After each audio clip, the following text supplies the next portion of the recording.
श्री गणेशाय नमः। श्री गणेशाय नमः। श्री गणेशाय नमः। श्री सरस्वतीभ्यो नमः। श्री गुरुभ्यो नमः। हरि ओम नमः शिवाय। हरि ओम नमः शिवाय। हरि ओम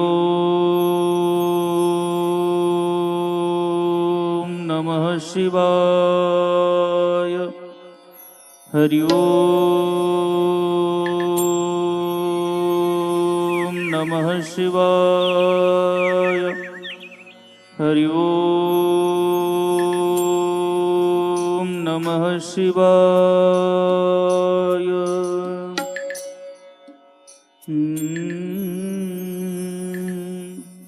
वक्रतुंड महाकाय सूर्यकोटि समप्रभ निर्विघ्नं कुरु मे देव सर्वकार्येषु सर्वदा। सर्वमंगलमांगल्ये शिवे सर्वार्थसाधिके शरण्ये त्र्यंबके गौरी नारायणि नमोस्तुते। गुरुर्ब्रह्मा गुरुर्विष्णु गुरुदेवो महेश्वरः गुरु साक्षात् परब्रह्म तस्मै श्री गुरवे नमः। शंकरं शंकराचार्यं केशवं बादरायणं सूत्रभाष्यकृतो वन्दे भवं भवामि सहितं नमामि।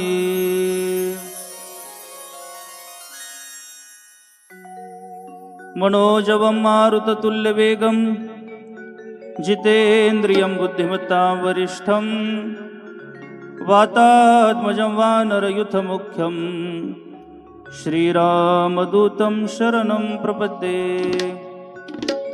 लोकाभिरामं रणरङ्गधीरं राजीवनेत्रं रघुवंशनाथं कारुण्यरूपं करुणाकरन्तं श्रीरामचन्द्रं शरणं प्रपद्ये। श्रीरामचन्द्रं शरणं प्रपद्ये। श्रीरामचन्द्रं शरणं प्रपद्ये। स्वागतं श्रीनाथ सुस्वागतं श्रीनाथ। स्वागतं श्रीराम स्वागतं श्रीनाथ। स्वागतं श्रीराम सुस्वागतं श्रीराम। स्वागतं श्रीनाथ स्वागतं श्रीनाथ। स्वागतं श्रीराम स्वागतं श्रीराम। स्वागतं शुभ स्वागतं शरणागतं श्रीनाथ। स्वागतं शुभ स्वागतं शरणागतं श्रीराम। स्वागतं स्वागतं श्रीनाथ।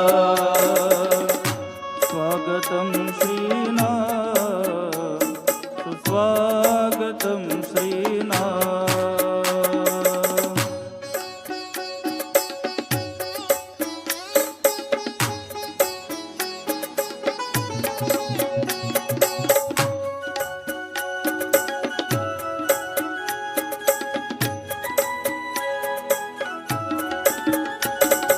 स्वागतं शुभ स्वागतं शरणगतं श्रीराम स्वागतं सुस्वागतं शरणागतं श्रीराम स्वागतं श्रीराम सुस्वागतं श्रीराम स्वागतं श्रीराम स्वागतं श्रीराम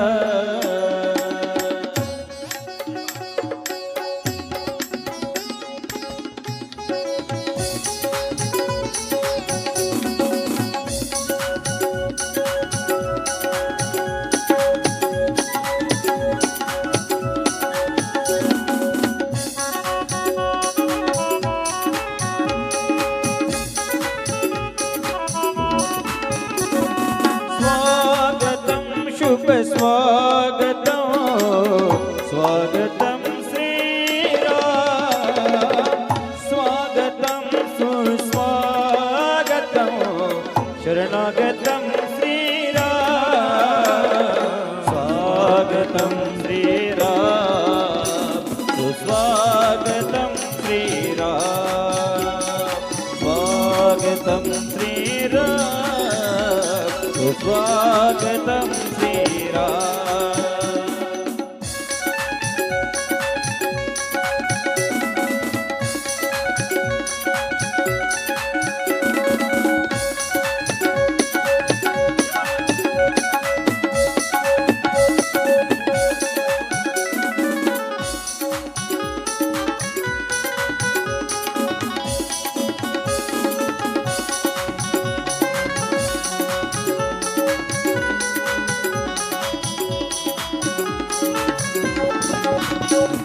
रामाय रामभद्राय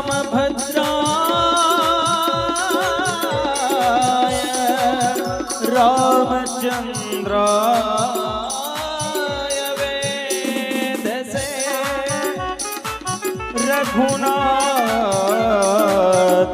रघुनाथनाथाय सीताया पतये नमः स्वागतं श्रीराम सुस्वागतं श्रीराम स्वागतं श्रीराम सुस्वागतं श्रीराम प्रभु रामचंद्र महादेव की जय पवन सुत हनुमान की जय हर हर हर हर महादेव हर हर हर हर महादेव हर हर हर हर महादेव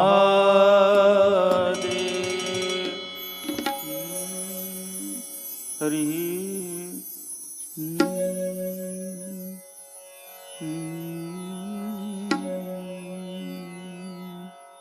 हरि कर्पूरगौरं करुणावतारं संसारसारं भुजगेन्द्रहारं सदा वसन्तं हृदयारविन्दे भवं भवामि सहितं नमामि.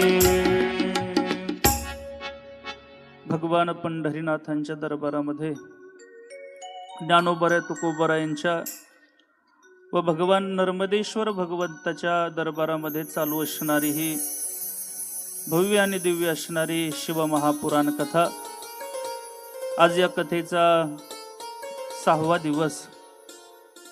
समस्त हनुमाननगर ग्रामवासी तसेच पंचक्रोशीतील केडगाव पंचक्रोशीतील सर्व भाविक मंडळ एकत्रित येऊन अतिशय हा भव्य दिव्य कथा ज्ञान यज्ञ उत्सव गेले 3 वर्ष परिपूर्ण होऊन 4थ्या वर्षामध्ये पदार्पण होतोय. आपल्या सर्व महिला मंडळ पुरुष मंडळींचं फार मोठं सहकार्य आहे.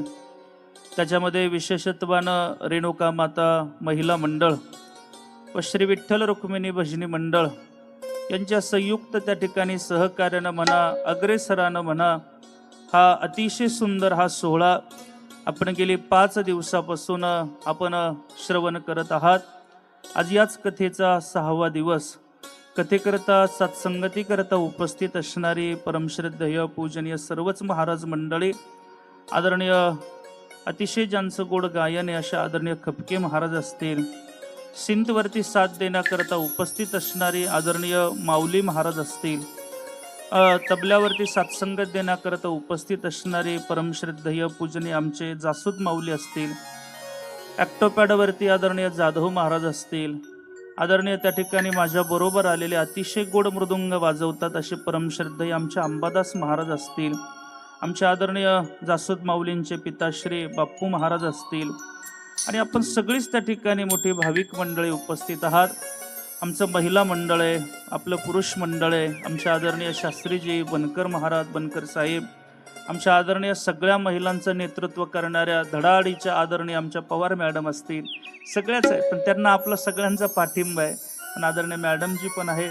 माझा आवाज आपल्यापर्यंत पोहोचवणारे अतिशय गोड याच परिसरातील आदरणीय चव्हाण भाऊ असतील.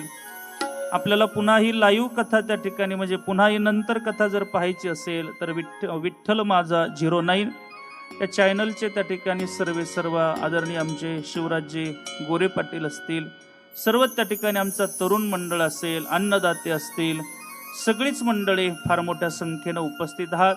सर्वांच्या चरणावरती विनम्र भावानं नतमस्तक होतो आणि माझ्या कथेकडे त्या ठिकाणी मार्गक्रमण करतो.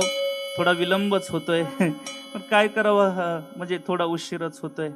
आणि आता 9:30ला चालू झाल्यावर आता पुढे किती वेळ घ्यायचा हाही प्रश्नच आहे. म्हणजे आता जायचं कितपर्यंत लांब, म्हणजे 9:30, 10:30, 11:30 की 12:30 म्हणजे हा प्रश्न आहे. पण तरी आपण रोज 12 वाजता जे 11:15 होत आहे, पण तरी आपण एवढा वेळ न घेता आपण आज थोडंसं मला वाटतंय 11:30पर्यंत 11, 11:15पर्यंत आपण पोहोचण्याचा प्रयत्न करू. फार विस्तीर्ण कथा आहे, 24,000 त्या ठिकाणी श्लोक आहेत. एवढं आपल्याला पाहणं अशक्य आहे. आपण थोडे मोजके भावच आपण कथेतील पाहतोय.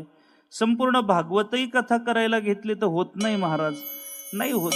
शुक महाराजांनी परीक्षितीनं सकाळी सूर्योदयाच्या वेळी चालू करायची, सूर्यास्ताच्या वेळेला थांबायची, म्हणजे दिवसभर ती कथा चालायची. तेव्हा 7 दिवस होते. आपल्याकडे किती तास राहतात? फक्त 2च तास राहतात. त्याच्यातही आपलं भजन राहतं, गायन राहतं, हे फारच वेळ जातो. म्हणजे कथा कोणतीच पूर्ण होत नाही. पण त्या कथेतला भाव आपल्याला कळायला पाहिजे. या शिवमहापुराणामध्ये त्या ठिकाणी स्वतः भगवंतांनी शिवमहापुराण सांगितलेलं आहे, म्हणजे मुखारविंदातून सांगितलेलं आहे. आणि म्हणून अतिशय सुंदर ही शिवमहापुराण कथा आहे. आणि ज्या त्या पुराणामध्ये ज्या त्या देवाचा डंका वाजवलेला आहे. भागवतामध्ये कृष्णाचा डंका आहे, रामायणामध्ये रामप्रभूचा आहे, देवी भागवतामध्ये देवीचा आहे, आणि शिवमहापुराणामध्ये त्या ठिकाणी म्हणजे शिवापासूनच, गणेश पुराणामध्ये गणपतीचा, म्हणजे सगळ्या पुराणामध्ये ज्या त्या भगवंताचा त्या ठिकाणी म्हणजे ज्या त्या पुराण ज्यांनी केले त्याचं त्या ठिकाणी ज्या त्या देवांचा महिमा प्रतिपादन केलेला आहे. आणि आज आपण या शिवमहापुराणामध्ये भगवान शंकराचा महिमा त्या ठिकाणी प्रतिपादन करतोय.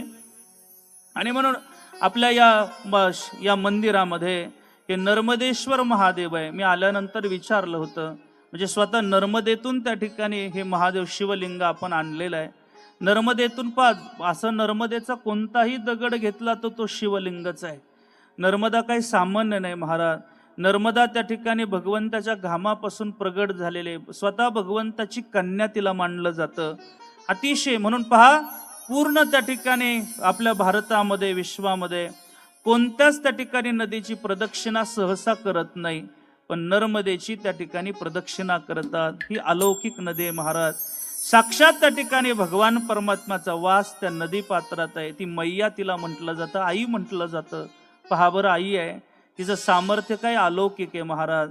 तिच्यातील कोणताही दगड घ्या, त्याची आपण पूजाही नाही केली तरी ते साक्षात शिवलिंग आहे. कंकर में शंकरे, सगळ्याच त्या ठिकाणी दगडामध्ये शंकर आहे. स्वतः भगवंताने तिला वरदान दिलेलं आहे. म्हणून अतिशय सुंदर आहे नर्मदेश्वर भगवान परमात्मा आपल्याकडे विराजमान आहे. तिचं त्या ठिकाणी एक महात्म्य मी ऐकलं होतं. एका महात्म्याच्या मुखारविंदातून, श्री गुरु डॉक्टर महाराजांच्या मुखारविंदातून एक भाव ऐकला. ते ज्यावेळेस नर्मदा प्रदक्षिणेला गेले होते, म्हणजे पायी प्रदक्षिणेला, आणि त्यांचा कान दुखायला लागला. फार कान दुखत होता. काही केला, ते डॉक्टर होते, त्यांनी मेडिकलमधून बऱ्याचशा गोळ्या घेतल्या, काही ड्रॉप घेतले, पण काही केला थांबेना. त्यांना वाटलं आता काय करावं. त्यांनी नर्मदे मैयेमध्ये उतरले मॅडम, आणि उतरल्याबरोबर मैयाला सांगितलं, मैया आता तुलाच काय करायचंय, पहा इतका कान दुखतोय, काय करायचंय बघ. त्यांनी असं एका हातामध्ये जल घेतलं, आणि आपल्या कानामध्ये त्या ठिकाणी मैयाचं पाणी टाकलं. काही अलौकिक काही सामर्थ्य, संध्याकाळपर्यंत कान दुखायचा राहिला महाराज. हे नर्मदेचं सामर्थ्य आहे. हे सामर्थ्य आहे. अशा अनेक त्या ठिकाणी आपण तिचं महात्म्य वर्णन तुम्ही पहा. ज्यांच्या अंगावरती काही त्या ठिकाणी एखादा आजार असेल किंवा अंगावरती एखादा त्या ठिकाणी चट्टा असेल, अशा आमच्या भागातील काही नर्मदेकडे गेली होती. ते बसने गेले होते आणि ते त्या ठिकाणी रोज नित्यानं स्नान नर्मदेत व्हायचं. परिणाम असा झाला, ते घरी आल्यानंतर त्यांच्या अंगाचा जो चट्टा होता तो गायब झालेला होता. असे सामर्थ्य अनेक आहे. ही मैया साक्षात भगवान परमात्म्याची कन्या आहे महाराज. म्हणून तो नर्मदे त्या ठिकाणी नर्मदा ही भगवान परमात्म्याची मुलगी म्हटलं जातं. आणि तिच्यामधला सगळ्यात जो पत्थर म्हणजे दगड आहे तो साक्षात भगवान शंकर आहे. तो आपल्या इथं विराजमान आहे. अतिशय आपण त्या ठिकाणी भाग्यवान आहोत. नर्मदेचा हा नर्मदेश्वर आपल्याकडे त्या ठिकाणी विराजमान आहे. म्हणून अलौकिक त्या ठिकाणी कथा आपण पाहतोय. शिवलिंग का स्थापन झालं म्हणजे शिवलिंग का, शिवरात्रीला दिव्य ज्योत प्रगट झाली आणि ती शांत झाल्यानंतर त्या दिवशी शिवलिंग त्या ठिकाणी काय झालं होतं, विराजमान म्हणजे निर्गुण निराकार रूप त्या ठिकाणी प्राप्त झालं. म्हणून तेव्हापासून निर्गुणाची पूजा म्हणून शिवलिंगाची पूजा केली जाते. आणि ज्यावेळेस दक्षानं शाप दिला होता तुझी कोणीच पूजा करणार नाही, म्हणून त्या भगवंताची मूर्ती पूजा कोणी करत नाही. म्हणून भगवान शंकराची मूर्ती कुठं ठेवली जाते, फक्त स्मशानात ठेवली जाते. ती नाही घरामध्ये ठेवत महाराज. पहा बरं, आपल्याला फोटोच पाहायचा होता पहिल्या दिवशी तर कुठंच फोटो मिळेना. घरामध्ये भगवान परमात्म्याची मूर्ती नाही ठेवत. पहा बरं, म्हणून आपल्याही देवघरामध्ये कधीच मूर्ती ठेवायची नाही. कारण दक्षानं म्हणजे भगवान शंकराच्या सासऱ्यानं शाप दिलेला आहे, तुझी कोणीच मूर्ती पूजा करणार नाही. म्हणून तेव्हापासून मूर्तीची पूजा होतच नाही. सगुण रूपाची पूजा होत नाही. निर्गुण रूपाची म्हणजे शिवलिंगाची पूजा होते महाराज. म्हणून निर्गुण निराकार आहे म्हणून त्या ठिकाणी त्याची पूजा होते. त्याला का प्रदक्षिणा घालत नाही, त्याचे जे शिवगण आहेत ते त्याच्या पायापाशी असतात. आणि त्या शिवगणांनाही दक्षानं शाप दिला होता, तुमची कोणीच पूजा करणार नाही. आणि म्हणून त्याच्या पायाजवळ आहेत. म्हणून ते योनीचं स्थान ते पायाजवळचं आहे. म्हणून आपल्याला त्या ठिकाणी त्याची पूजा कोणीच करायची नाही. म्हणून त्याला प्रदक्षिणा सुद्धा घालता येत नाही, कारण ते चरणाजवळ आहेत शिवगण. त्यांची पूजा होईल म्हणून त्यांची पूजा होत नाही. फक्त वरती भगवान शंकराची लिंगाची पूजा होते, कारण दक्षानं दिलेला शाप आहे. अशा अनेक गोष्टी आहेत महाराज. अजून त्या ठिकाणी रुद्राक्ष त्या ठिकाणी भगवान परमात्म्याच्या आश्रतून त्या ठिकाणी एक वृक्ष तयार झालं आणि त्याच्यातून प्रगट झाले. अशा अनेक लीला त्या ठिकाणी या महापुराणामध्ये आपल्याला पाहायला मिळतात. म्हणजे दिव्य असणारं महापुराण. आता त्या ठिकाणी पुढे संवाद शौनकादिक ऋषी आणि सूतजींचा आपण ऐकला असेल, ऐकताय ना सगळे. अतिशय सुंदर असणारा दिव्य संवाद आहे. आणि ज्यावेळेस त्या ठिकाणी आता सूतजी पुढे सांगतायत ऐका. आपण कालपर्यंत पाहिलं, हा पुढे त्या ठिकाणी या अंतर्गत संवाद आहे, म्हणजे ब्रह्मदेव आणि नारदांचा संवाद आहे.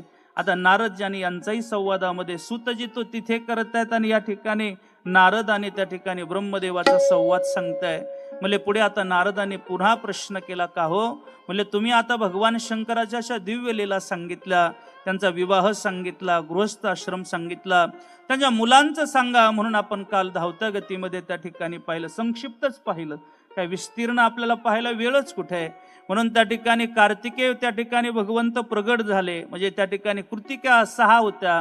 त्या कृतिकांमुळे त्या ठिकाणी भगवंत 6 कार्तिके, त्या कृतिकेवरून त्या कार्तिकेयांचं नाव पडण्यात आलं.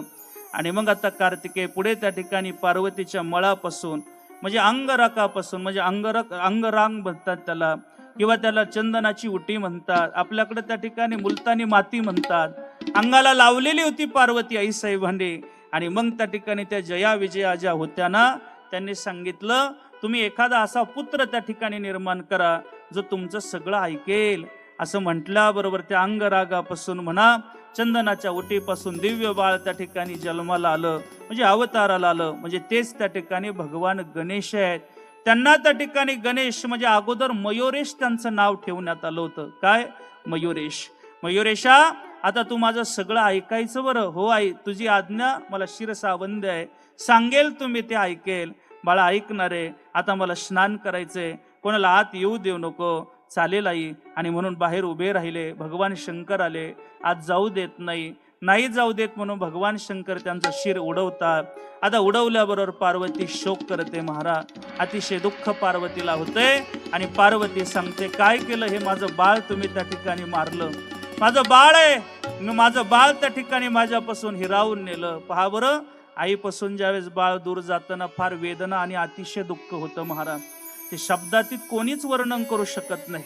मी जरी बोलतोय पण मलाही शब्द अपुरे पडतात महाराज. विचारा त्या आईची अवस्था काय होते ज्यावेळेस एखाद्या आईचं बाळ गतप्राण होतं ना, भयंकर अवस्था होते महाराज. अतिशय वेदनादायी अवस्था त्या ठिकाणी होऊ लागली. भयंकर अवस्था आहे. शब्दाती थोडं बोलू शकतं. जी माई आपल्या बाळाकरता संपूर्ण जीवन त्या ठिकाणी खर्च करते, जगते त्याच्याच करता. मी तुम्हाला विचारतो महाराज, आई वडील कोणा करता जगतात? तो खरं सांगा, कोणा करता जगतात? मुलांकरता जगतात. बरं, ज्या मुलांकरता आई वडील जगतात आणि त्या मुलांना जर काही झालं तर आई वडिलांची काय अवस्था होईल महाराज. किती वेदनादायी अवस्था आहे महाराज. ते शब्दात वर्णन करता येईल? अजिबात येऊ शकत नाही महाराज. इतकी वेदनादायी अवस्था त्या ठिकाणी त्या पार्वतीची झाली. जे बाळ मी जन्माला घातलं, जे बाळ माझं आहे, ते बाळ त्या ठिकाणी गतप्राण झालं महाराज. अतिशय दुःख वाटू लागलं. फार दुःख होतंय महाराज. आईच्या अंतकरणामध्ये फक्त बाळच असतं महाराज. तुकोबर एक ठिकाणी भक्त म्हणताय, तुका म्हणे वत्स धेनु वेचे चित्ती, तर तैसे मज येती सांभाळीत. आईच्या अंतकरणामध्ये जर काय असतं महाराज, तर बाळच असतं. तुकोबरांचं प्रमाण आहे. तुकोबरांनी म्हणावं, एखादी जर गाई चरण्याकरता गेली, व्याल्याली असू द्या आणि ती गावरान असू द्या, ही जर्शीला काही कळत नाही महाराज. ही जर्शीला काही कळत नाही. हे कुठून आणले काय माहिती. म्हणून पहा, आपल्या बाळांना जरी दूध द्यायचं असेल तर गावरान गाईचं द्या महाराज. खरंच द्या. ते दिव्य आहे महाराज ती गावरान गाय. ज्ञानोबाने सुद्धा तिचं वर्णन, त्या दुधाचं वर्णन आपल्या ज्ञानेश्वरीत करावं. पाहे पा दूध पवित्र आणि गोड, एवढंच घ्या. ते दूध अतिशय पवित्र आणि गोड आहे. पण कोणतं? गावरान गाईचं. हे जरसाडाचा अजिबात नाही महाराज. ते काय बरं, ते तिचं आई ते जे रेडकूप येतं त्याला ते काय ते म्हणतात, त्याला टोनग का काय ते, त्यालाच कळत नाही महाराज. मग आपण आपलेच पोरं पेतात, काय टोनग्यासारखा करतो. आता ते दूधच त्याचं पेलं काय करेल महाराज. म्हणून महाराज दूध त्या ठिकाणी गावरान गायचं. तुम्ही गावरान गायचं ते बछड पहा, काय उड्या मारतं महाराज, काय टनटन उड्या आहेत. हे म्हणून त्या ठिकाणी गावरान गायचं दूध अतिशय महत्वाचं आहे. म्हणून त्या ठिकाणी आईच्या अंतकरणामध्ये अतिशय सात्विकता त्या ठिकाणी मुलाविषयी असते महाराज. मी बोलू का एक वाक्य फार महत्वाचं आहे.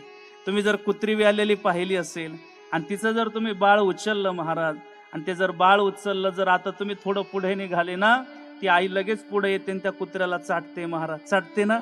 बरं, ती घेऊन चला बरं, ते आपलंच मागे येईल महाराज. म्हणजे तिच्या अंतकरणात आपलं बाळच आहे महाराज. तिच्या अंतकरणामध्ये बाळच असतं महाराज. वेगळं काही तिच्या नसतं महाराज. म्हणून मुलांकरता जगणारी महाराज आई आहे, सगळं आहे.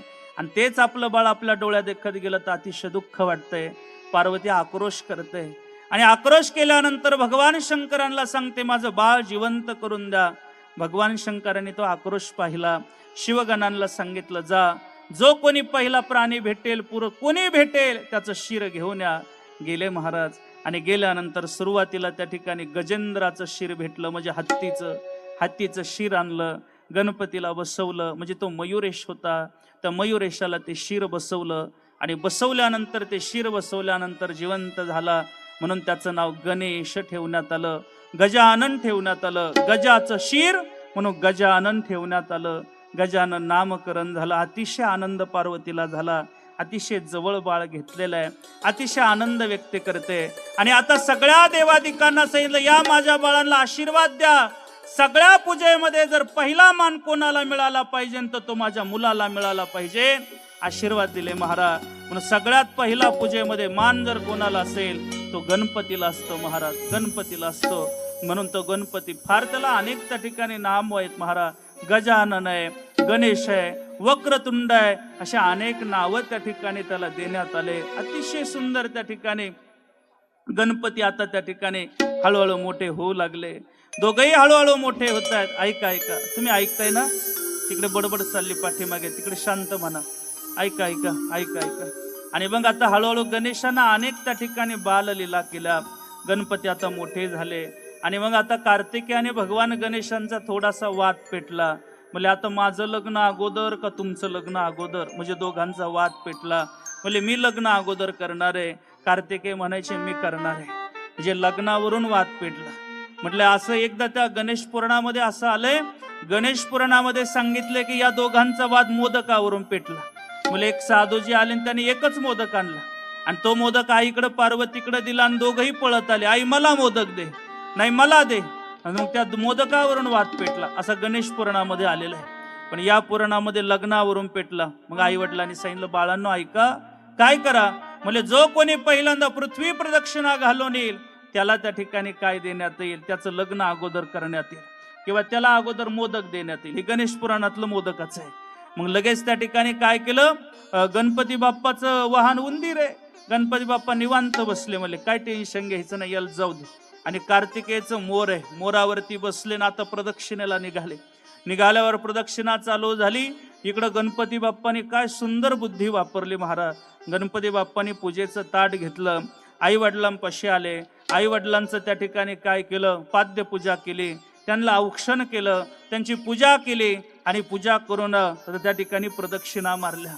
प्रदक्षिणा पूर्ण झाली. आई वडिलाला सांगितलं, म्हणजे आता काय, तुमची त्या ठिकाणी मी पूजा केली, म्हणजे माझ्या करता तुम्हीच पृथ्वीपेक्षा मला त्या ठिकाणी काय आहात, श्रेष्ठ आहात, म्हणून मी तुमची प्रदक्षिणा केली, म्हणजे पृथ्वीची प्रदक्षिणा केली. असं म्हटल्यावर आई वडिलाला अतिशय आनंद झाला. आई वडिलांना ठरवलं आता या मुलाचं त्या ठिकाणी काय करायचा, विवाह करायचा. कारण यानंच अगोदर पृथ्वी प्रदक्षिणा केली, आई वडिलाची केली म्हणजे पृथ्वीच केली, म्हणून त्याने विवाहाची योजना आखली. मग प्रजापती विश्वरूपाच्या ज्या 2 कन्या होत्या, एक सिद्धी आहे आणि दुसरी बुद्धी आहे. मी कालही बोलून गेलो, काही काही रिद्धी सिद्धी म्हणतात, पण त्या नाहीत बरं, सिद्धी आणि बुद्धी आहे. सिद्धी आणि बुद्धी दोघींबरोबर त्या ठिकाणी आता विवाह झाला. विवाह झाल्यानंतर गणपती बाप्पाचा प्रपंच अतिशय सुखात आनंदात चालू लागला. आणि आता गणपती बाप्पाला 2 मुलं झाले. एकाचं नाव क्षेम आहे आणि दुसऱ्याचं नाव लाभ आहे. क्षेम आणि लाभ, पहा बरं, 2 मुलं झाले. तो मुलं इकडं लग्न झालं, पोरं झाले, तरी कार्तिकेय चक्रच मारत होता पृथ्वीला. त्याच्या अजून चक्रच बंद नव्हत्या. आणि मग नारदांची गाठ झाली. नारदजी म्हणले, कार्तिकेय काय चालले, म्हणले लग्न करायचंय म्हणून प्रदक्षिणा चालली. म्हणले काय पाहता, म्हणले तुमच्या दोघाच्या भांडणात, म्हणले पहा त्यांना गणपती बाप्पानं आई वडिलाला प्रदक्षिणा केली, लग्नही केलं, पोरही झालेत, क्षेमाने. म्हणले असं झालं का. आता कार्तिकेय रागवलेच महाराज. कार्तिकेय रागवले, आई वडिलांपाशी येत आहेत आणि आई वडिलाला त्या ठिकाणी बोलू लागले. म्हटले का, म्हणले मला सांगितलं प्रदक्षिणेला जा आणि त्याचं लग्न अगोदर केलं आणि मी प्रदक्षिणाच करत होतो. आता रागावले. त्यांनी सांगितलं, ऐका मी आता त्या ठिकाणी लग्नच करणार नाही, मी काय राहणार आहे, ब्रह्मचारी राहणार आहे. त्यांनी ते प्रणच घेऊन टाकला महाराज आणि रुसूनच निघून गेले. आणि ते रुसून त्या ठिकाणी दक्षिणेमध्ये त्या ठिकाणी शैल्य पर्वतावरती गेले. म्हणजे आता कैलास सोडला आणि ते शैल्य पर्वतावरती गेले. म्हणजे तिथे शैल्य पर्वत आजही त्या ठिकाणी दक्षिणेकडे गेलं, तिथे कार्तिकेय भगवान परमात्मा विराजमान होत आहे. म्हणून आजही शैल्य पर्वतावरती मुलाला भेटण्याकरता त्या ठिकाणी काय देव स्वतः भगवान शंकर त्या ठिकाणी जात आहे. म्हणजे आई जाते आणि वडीलही जातात, म्हणून त्या ठिकाणी एक ज्योतिर्लिंगच तयार झालं. म्हणजे शंकर आणि पार्वती दोघेही जातात, म्हणून त्या ठिकाणी त्या ज्योतिर्लिंगाचं नावच पडलं मल्लिकार्जुन. म्हणजे मल्लिकार्जुन हे नामकरणच त्या ज्योतिर्लिंगाचं पडलं महाराज. म्हणून त्या ठिकाणी कार्तिकेला भेटण्याकरता पौर्णिमेला पार्वती जाते आणि अमावस्येला भगवान शंकर तिथे त्या ठिकाणी श्रीशैलमला जातात. मल्लिका म्हणजे पार्वती आणि अर्जुन म्हणजे भगवान शंकर, म्हणून मल्लिकार्जुन त्या ठिकाणी हे शिवलिंग स्थापन झालं. मग कार्तिकेय तिथेच विराजमान राहिले, तिथे भगवंताचं त्या ठिकाणी भजन करू लागले. आणि म्हणूनच तिथे त्या ठिकाणी श्रीशैल्यम त्या ठिकाणी काय पडलं, श्रीशैल्यम किंवा मल्लिकार्जुन हे शिवलिंग स्थापन झालं, तिथे विराजमान झाले. असे त्या ठिकाणी इथपर्यंत कथा येतात. आता त्या ठिकाणी इथे कुमारखंड समाप्त होतोय आणि युद्धखंडाला प्रारंभ होतोय. प्रारंभ होणार आहे तोपर्यंत 2 मिनिटं सर्वांनी भजन करायचे. आपण युद्धखंडाकडे जाणार आहोत.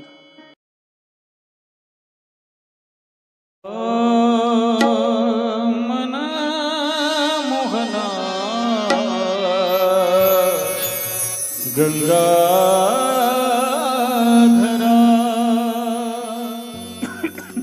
मना मोहना उमा शंकरा महादेवा उमा शंकरा महादेवा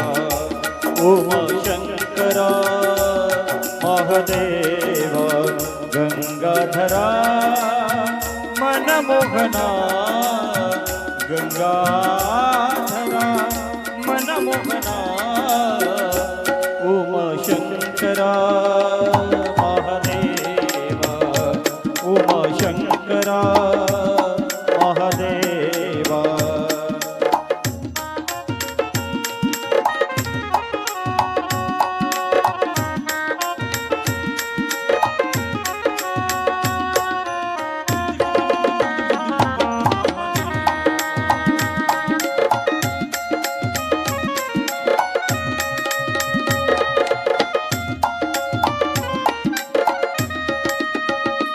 उमाशंकरा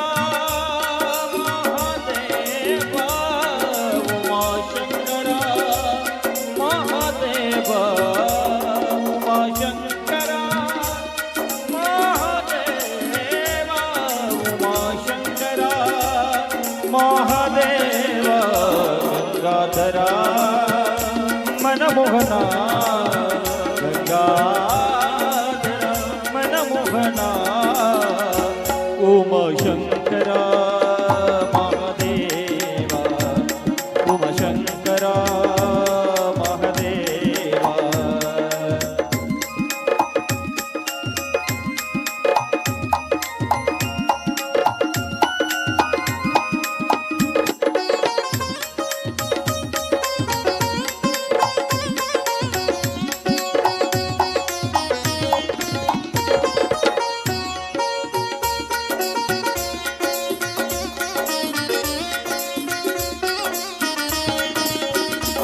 उमाशंकरा महादेवा उमाशंकरा महादेवा उमा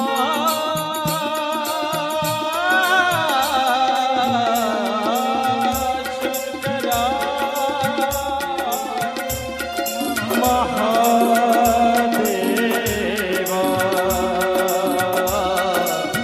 महादेवा उमा शंकरा उमा शंकरा महादेवा उमा शंकरा महादेवा उमा शंकरा महादेवा उमा शंकरा महादेवा गंगाधरा मनमोहना गंगाधरा मनमोहना उमाशंकरा महादेवा उमाशंकरा महादेवा उमाशंकरा महादेवा नमः पार्वतीपते शिव हर हर महादेव.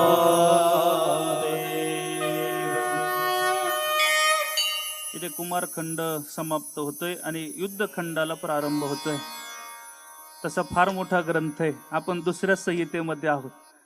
अशा त्या ठिकाणी 7 संहिता आहेत.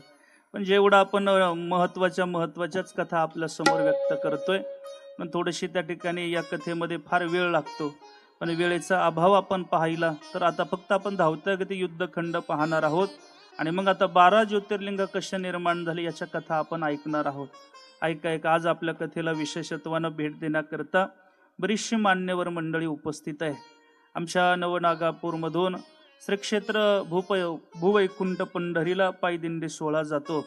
त्याचे आदरणीय त्या ठिकाणी दिंडी चालक श्री विठ्ठल रुक्मिणी पायी दिंडी सोहळ्याचे अध्यक्ष आदरणीय त्या ठिकाणी शेजवळ महाराजही उपस्थित आहे. त्यांच्याकरता टाळी वाजवा. आमच्या आदरणीय त्यांना त्या ठिकाणी साथसंगत देण्याकरता दिंडीमध्ये सहभागी असणारे आमचे आदरणीय फार गोड जे कीर्तन करतात असे परमश्रद्धेय कृष्णा महाराज सातपुते ही उपस्थित आहे. त्यांच्या चरणावरती विनम्र भावानं नतमस्तक. त्यांच्याकरता एकदा जोरदार टाळ्या वाजवा. आपल्या आरंगावचे त्या ठिकाणी संत बुवाजी बाबा म्हणजे फार मोठे संत विभूतेत महाराज. संत कवी महिपती महाराजांनी त्यांचं चरित्र लिहावं या भूमीतूनही काही मंडळी उपस्थित आहे. आमच्या आदरणीय त्याच संत बुवाजी बाबा देवस्थान ट्रस्टचे त्या ठिकाणी मला वाटते संचालक आदरणीय आमचे आजबे दादाही उपस्थित आहे. त्यांच्याकरता एकदा जोरदार टाळ्या वाजवा. आमचे आदरणीय नाना फार अतिशय निष्ठावान भजनी, माऊलींना माहिती आहे, फार अतिशय सात्विकता असे असे नानाही उपस्थित आहे. आमच्या संत बाळाजी बाबा पायी दिंडी सोहळ्याचे ट्रस्टी आदरणीय त्या ठिकाणी ज्यांनी देश सेवा केली ना आता परमार्थिक सेवेमध्ये त्या ठिकाणी अग्रभागी झाले, म्हणजे पुढाकार घेतला, म्हणजे अगोदर देशाची सेवा केली ना आता देवाची सेवा करायला आले, अशा आमच्या आदरणीय प्रभाकरजी पवार मेजर हे उपस्थित आहे. त्यांच्याकरता एकदा जोरदार टाळ्या वाजवा. आणि आमच्या आदरणीय त्या ठिकाणी आमच्या सगळ्यांनाच मार्गदर्शन करणारे, फार मैत्रीच्या दुनियातील मला सुखदुःखामध्ये सहभागी असणारे, दिंडी असो गावातील सप्ताह असो, आम्ही ज्यावेळेस प्रथम आलो आम्ही त्यांनाच घेऊन आलो, अशा आदरणीय परमार्थिक स्नेही, फार गोड ज्यांचा स्वभाव आहे आणि फटकळ आहे. जिथल्या तिथं जसा माणूस असेल तसं बोलण्याची सगळी शैली ज्यांच्याकडे भगवंताने ऑटोमॅटिक दिलेले आहे. अतिशय वारकरी संप्रदायावर ज्यांची निष्ठा आहे असे आदरणीय आमचे डॉक्टर बापूसाहेबजी पवार साहेब ही उपस्थित आहे. त्यांच्याकरता एकदा जोरदार टाळ्या वाजवा. अतिशय त्या ठिकाणी ही गोड मंडळी उपस्थित आहे. वेळात वेळ काढून ही मंडळी उपस्थित आहे. सर्वांच्या चरणावरती विनम्र भाव नतमस्तक होतो. काही मंडळी येऊ राहिलेत. कामरगाववरून एक जणांचा फोन आला होता, गणेश ठोकळ म्हणून, ज्यांच्याकडे आम्ही 2 वर्ष झाले रामकथा करतोय. म्हणले महाराज आम्ही सुद्धा येणार आहेत. म्हटलं चालेल. ते म्हटले उशीर का होईना पण या म्हटलं. आमचे त्या ठिकाणी हे महिला मंडळ आमच्या पवार मॅडम तुमचं स्वागत करायला आम्ही आहोतच, तुम्ही या फक्त. तेही येणार आहे. ते अतिशय सुंदर गोड व्यक्तिमत्व आहे. पण आपल्या सर्वांच्या चरणावरती विनम्र भावानं नतमस्तक होतो आणि आता युद्धखंडाला प्रारंभ करतो. नारदजी त्या ठिकाणी आता ब्रह्मदेवांना विचारत आहेत. आम्ही ऐकलं आता संसार म्हणजे त्यांचा प्रपंच कसा झाला, गृहस्थाश्रम ऐकला, मुलांचं कसं झालं, पण मी असं ऐकलंय म्हणले पुढे काहीतरी त्रिपुरारी त्या ठिकाणी युद्ध भगवंताने केलं, ते कसं घडलं एवढं मला तुम्ही सांगा. असं म्हटल्यानंतर आता ब्रह्मदेव सांगताय. पहा बरं, हा संवाद बऱ्याच ठिकाणी क्लिष्ट संवाद आहे. शौनकादिक ऋषी त्या ठिकाणी सुत जिंकून ऐकतायत आणि त्याच्या अंतर्गत हा संवाद आहे. त्यांनी सांगितलं हे ब्रह्मदेवाने नारदांच्या संवादातली हा संवाद त्या ठिकाणी ते व्यक्त करू लागले. आता त्या ठिकाणी नारदजींनी प्रश्न विचारल्याबरोबर आता त्या ठिकाणी ब्रह्मदेव आता सांगू लागले. म्हटले काय झालं? म्हणले त्या ठिकाणी भगवंतालाची ही लीला ऐकायची तुम्हाला त्या ठिकाणी इच्छा आहे नारदजी, सांगतो ऐका. काय झालं म्हटलं, एकदा त्या ठिकाणी तारकासुराला कार्तिकेयनं मारलं, म्हणजे कार्तिकेय गतप्राण झाला, मारला गेला. मारल्यानंतर तारकासुराला 3 मुलं होते. एक तारकाक्ष, हे विद्युन्माली आणि कमलाक्ष. यांनी काय केलं, आपल्या बापाचा बदला घेण्याकरता काय केलं, अतिशय घनघोर तपश्चर्या केली.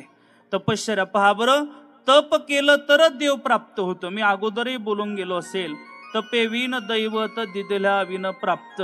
कोणती गोष्ट तपाशिवाय प्राप्त होत नाही. तुम्ही यांच्याकडेही पहा, ह्या मंडळींकडं. मी माऊलींना विचारलं, माऊली तुम्ही तबला असे शिकले का हो काही? ते मला असं शिकायला काय काय हे काय खेळ आहे का काय? याच्याकरता तप आहे महाराज, हे तप आहे, त्याच्या पाठीमागे तप आहे, साधना आहे. म्हणून तुम्ही एक वाक्य जरूर ऐका, प्रपंच होत असतो पण परमार्थामध्ये प्रयत्नच करावा लागतो. परमार्थात प्रयत्न आहे. पहा बरं, आपल्याला ज्ञानेश्वरी पारायण जरी करायचं असेल तर तिथं जाऊन आपल्याला बसून आणि तो वाचण्याचा प्रयत्न करावा लागतो महाराज. हा प्रयत्न आहे. एखाद्याला गायन शिकायचं असेल तर त्याला त्या ठिकाणी रियाज म्हणजे हा प्रयत्न करावा लागतो. हे प्रयत्न आहेत. पहा बरं, एखाद्याला सीन त्या ठिकाणी वाजवायचे शिकायचे असेल तर त्याकरता प्रयत्न आहे. हे सगळे प्रयत्न आहेत. ॲक्टो पॅड वाजवायचं शिकायचं असेल तर प्रयत्न आहेत. आजही आळंदीला जा, इंद्रायणीच्या त्या ठिकाणी पवित्र स्थानामध्ये काही साधक रात्रभर रियाज करतात. महाराज बोटं फुटतात. लोकांना वाटते काय कला आहे महाराज, ही कला त्या ठिकाणी जोपासण्याचं काम ही मंडळी प्रयत्नानं करत आहे. म्हणून परमार्थ हा प्रयत्नानं आहे आणि प्रपंच होत राहतो. प्रपंचातील काही गोष्टी या प्रारब्धावर सोडून द्यायच्या असतात. त्याच्याकरता तप साधन नाही लागत महाराज. म्हणून तर त्या ठिकाणी तुकोबराय म्हटले, अन्न मान धन हे तो प्रारब्ध अधीन. पहा बरं, अन्न सुद्धा आपल्याला 2 टाइमचं भेटायचं कारण हे प्रारब्धाच्या अधीन आहे. मान, एखादा फार मोठाले बॅनर लावतात पण ते ढोंकूनही कोणी पाहत नाही. काय मान द्यायचं का नाही हे त्याच्या हातात आहे, प्रारब्धाच्या. म्हणून मानही आपल्या हातात नाही आणि धनही मिळवायचं असेल तर आपल्या हातात काहीच नाही महाराज. काही इतके प्रयत्न करतात. काही मंडळी पाहिली अशी महाराज की त्या ठिकाणी बैल नव्हते तर खांदून त्यांनी काय केलेलं आहे, आपलं वावर नीट केलेलं आहे आणि मग पेरणी केलेली आहे. एवढेही प्रयत्न केले पण नाही त्यांना पैसा कमवता आला महाराज. पहा बरं, म्हणजे त्या ठिकाणी पहा प्रयत्न आहे पण प्रारब्धच नसेल तर पैसा कुठून येईल? म्हणजे पैसा ही प्रारब्धाच्या अधीन आहे. म्हणून तर म्हणताय प्रारब्धशी जोडे धन आणि प्रारब्धशी जोडे मान. प्रारब्धाच्या अधीनच हे मान्य करावं लागेल, प्रारब्धाशिवाय काही नाही महाराज. सत्ता संपत्ती या सगळ्या गोष्टी प्रारब्धावर अवलंबून आहे. तुम्ही त्या ठिकाणी पहा, सगळ्या गोष्टी प्रारब्धावरती सोडा आणि परमार्थामध्ये पथगामी प्रयत्नाने पथगामी व्हा. तुकोबऱ्यांचे एक वाक्य सांगतो, पुढे जातो प्रमाणाचं आहे. तुकोबऱ्या म्हणतात, याजसाठी केला होता अट्टाहास. अट्टाहास शब्दाचा अर्थ घरी जा आणि पहा काय आहे. तर अट्टाहास शब्दाचा अर्थ आपल्याला येईल. अट्टाहास म्हणजे प्रयत्न, म्हणजे प्रयत्न परमार्थामध्ये करावंच लागतात, त्याशिवाय भगवंत अजिबात प्राप्त होऊ शकत नाही. हे प्रयत्नच म्हणजे साधना आहे, प्रयत्नच म्हणजे तप आहे. ह्या गोष्टी सगळ्या हे कराव्या लागतील आणि म्हणून देवाकरता तप करावं लागतं आणि म्हणून तप करायला लागले. 1000 वर्ष तपश्चर्या तिघांनी केली या तारकासुरांच्या मुलांनी. एक तारका अक्षय, एक विद्युन्माली आहे आणि एक कमल अक्षय. आणि मग आता त्या ठिकाणी ब्रह्मदेव प्रसन्न झाले आणि सांगितलं, मागा, तुम्हाला काय मागायचंय मागा.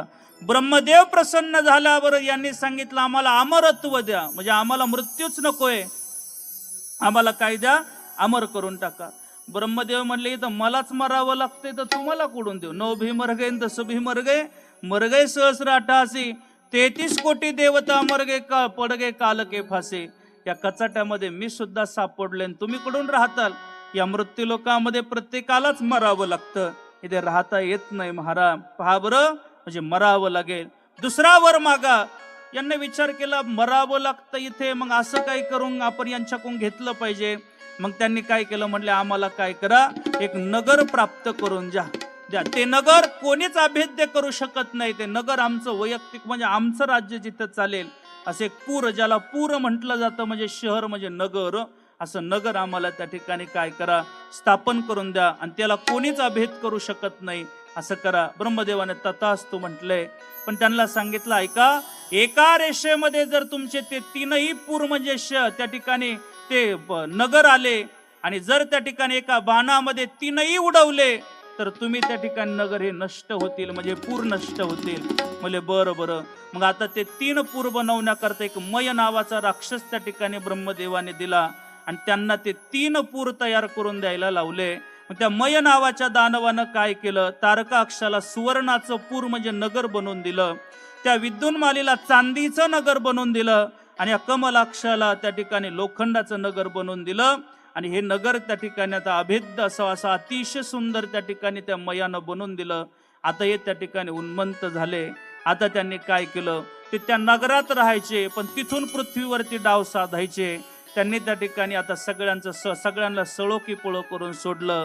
त्यांना ते त्या ठिकाणी एक अंगाने त्या काय होते, ते भगवान शंकराचे भक्तही होते महाराज.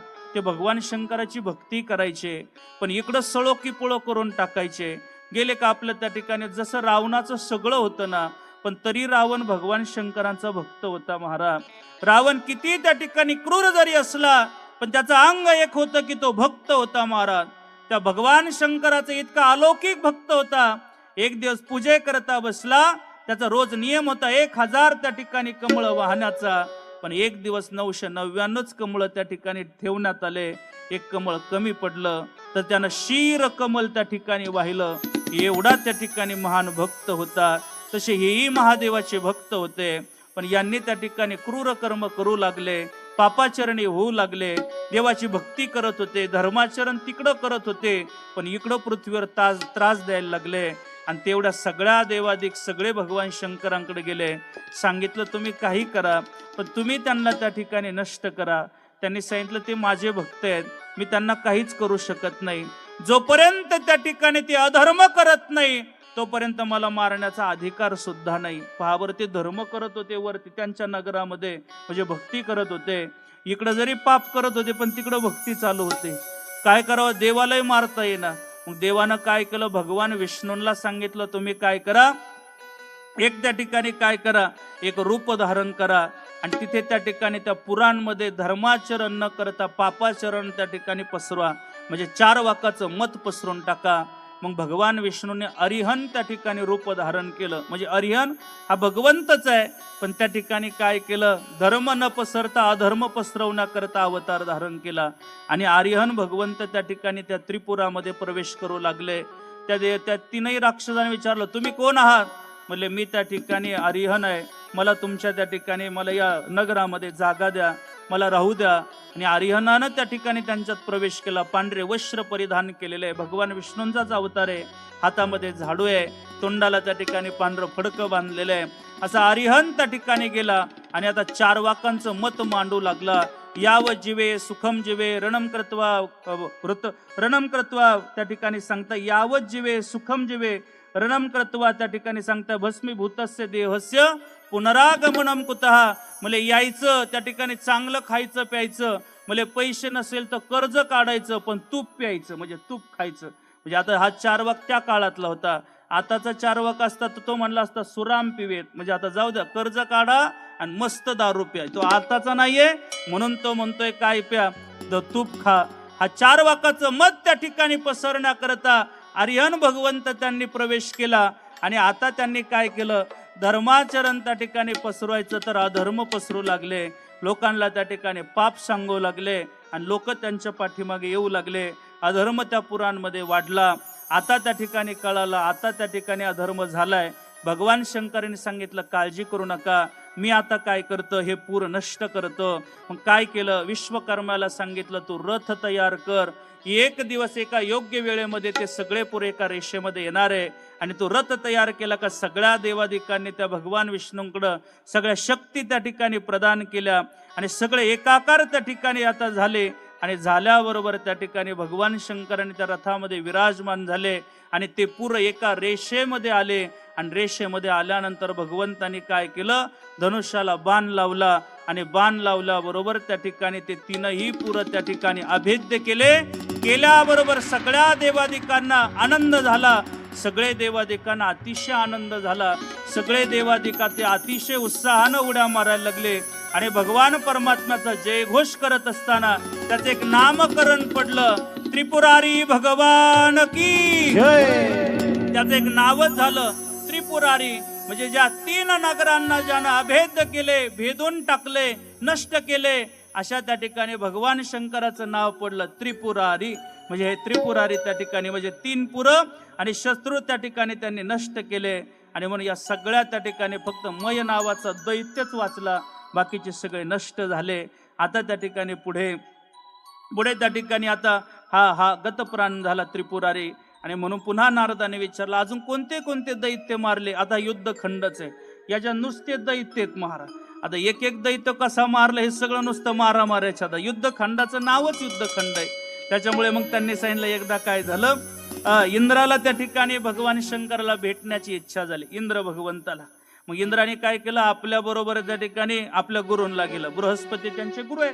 ते दोघं निघाले आणि निघाल्यानंतर कैलासावरती निघाले. तुम्ही ऐकताय ना, हे तुम्हाला थोडं जड जाणार आहे, पण मी बरोबर सांगणार आहे, तुम्ही काळजीच करू नका. तुम्ही कशाला आलात? ऐकायला आलाय. मी कशाला आलोय? सांगायला. मग एवढंच आहे बघता, तुम्ही ऐका मी सांगतो, बाकी काय. आता ऐका, हे कथा उरकणार नाही म्हणून सांगायच्या, आता पटपट सांगायच्या. आणि मग त्या ठिकाणी काय झालं, इंद्रदेवानं बृहस्पतीला बरोबर घेतलं आणि निघाले.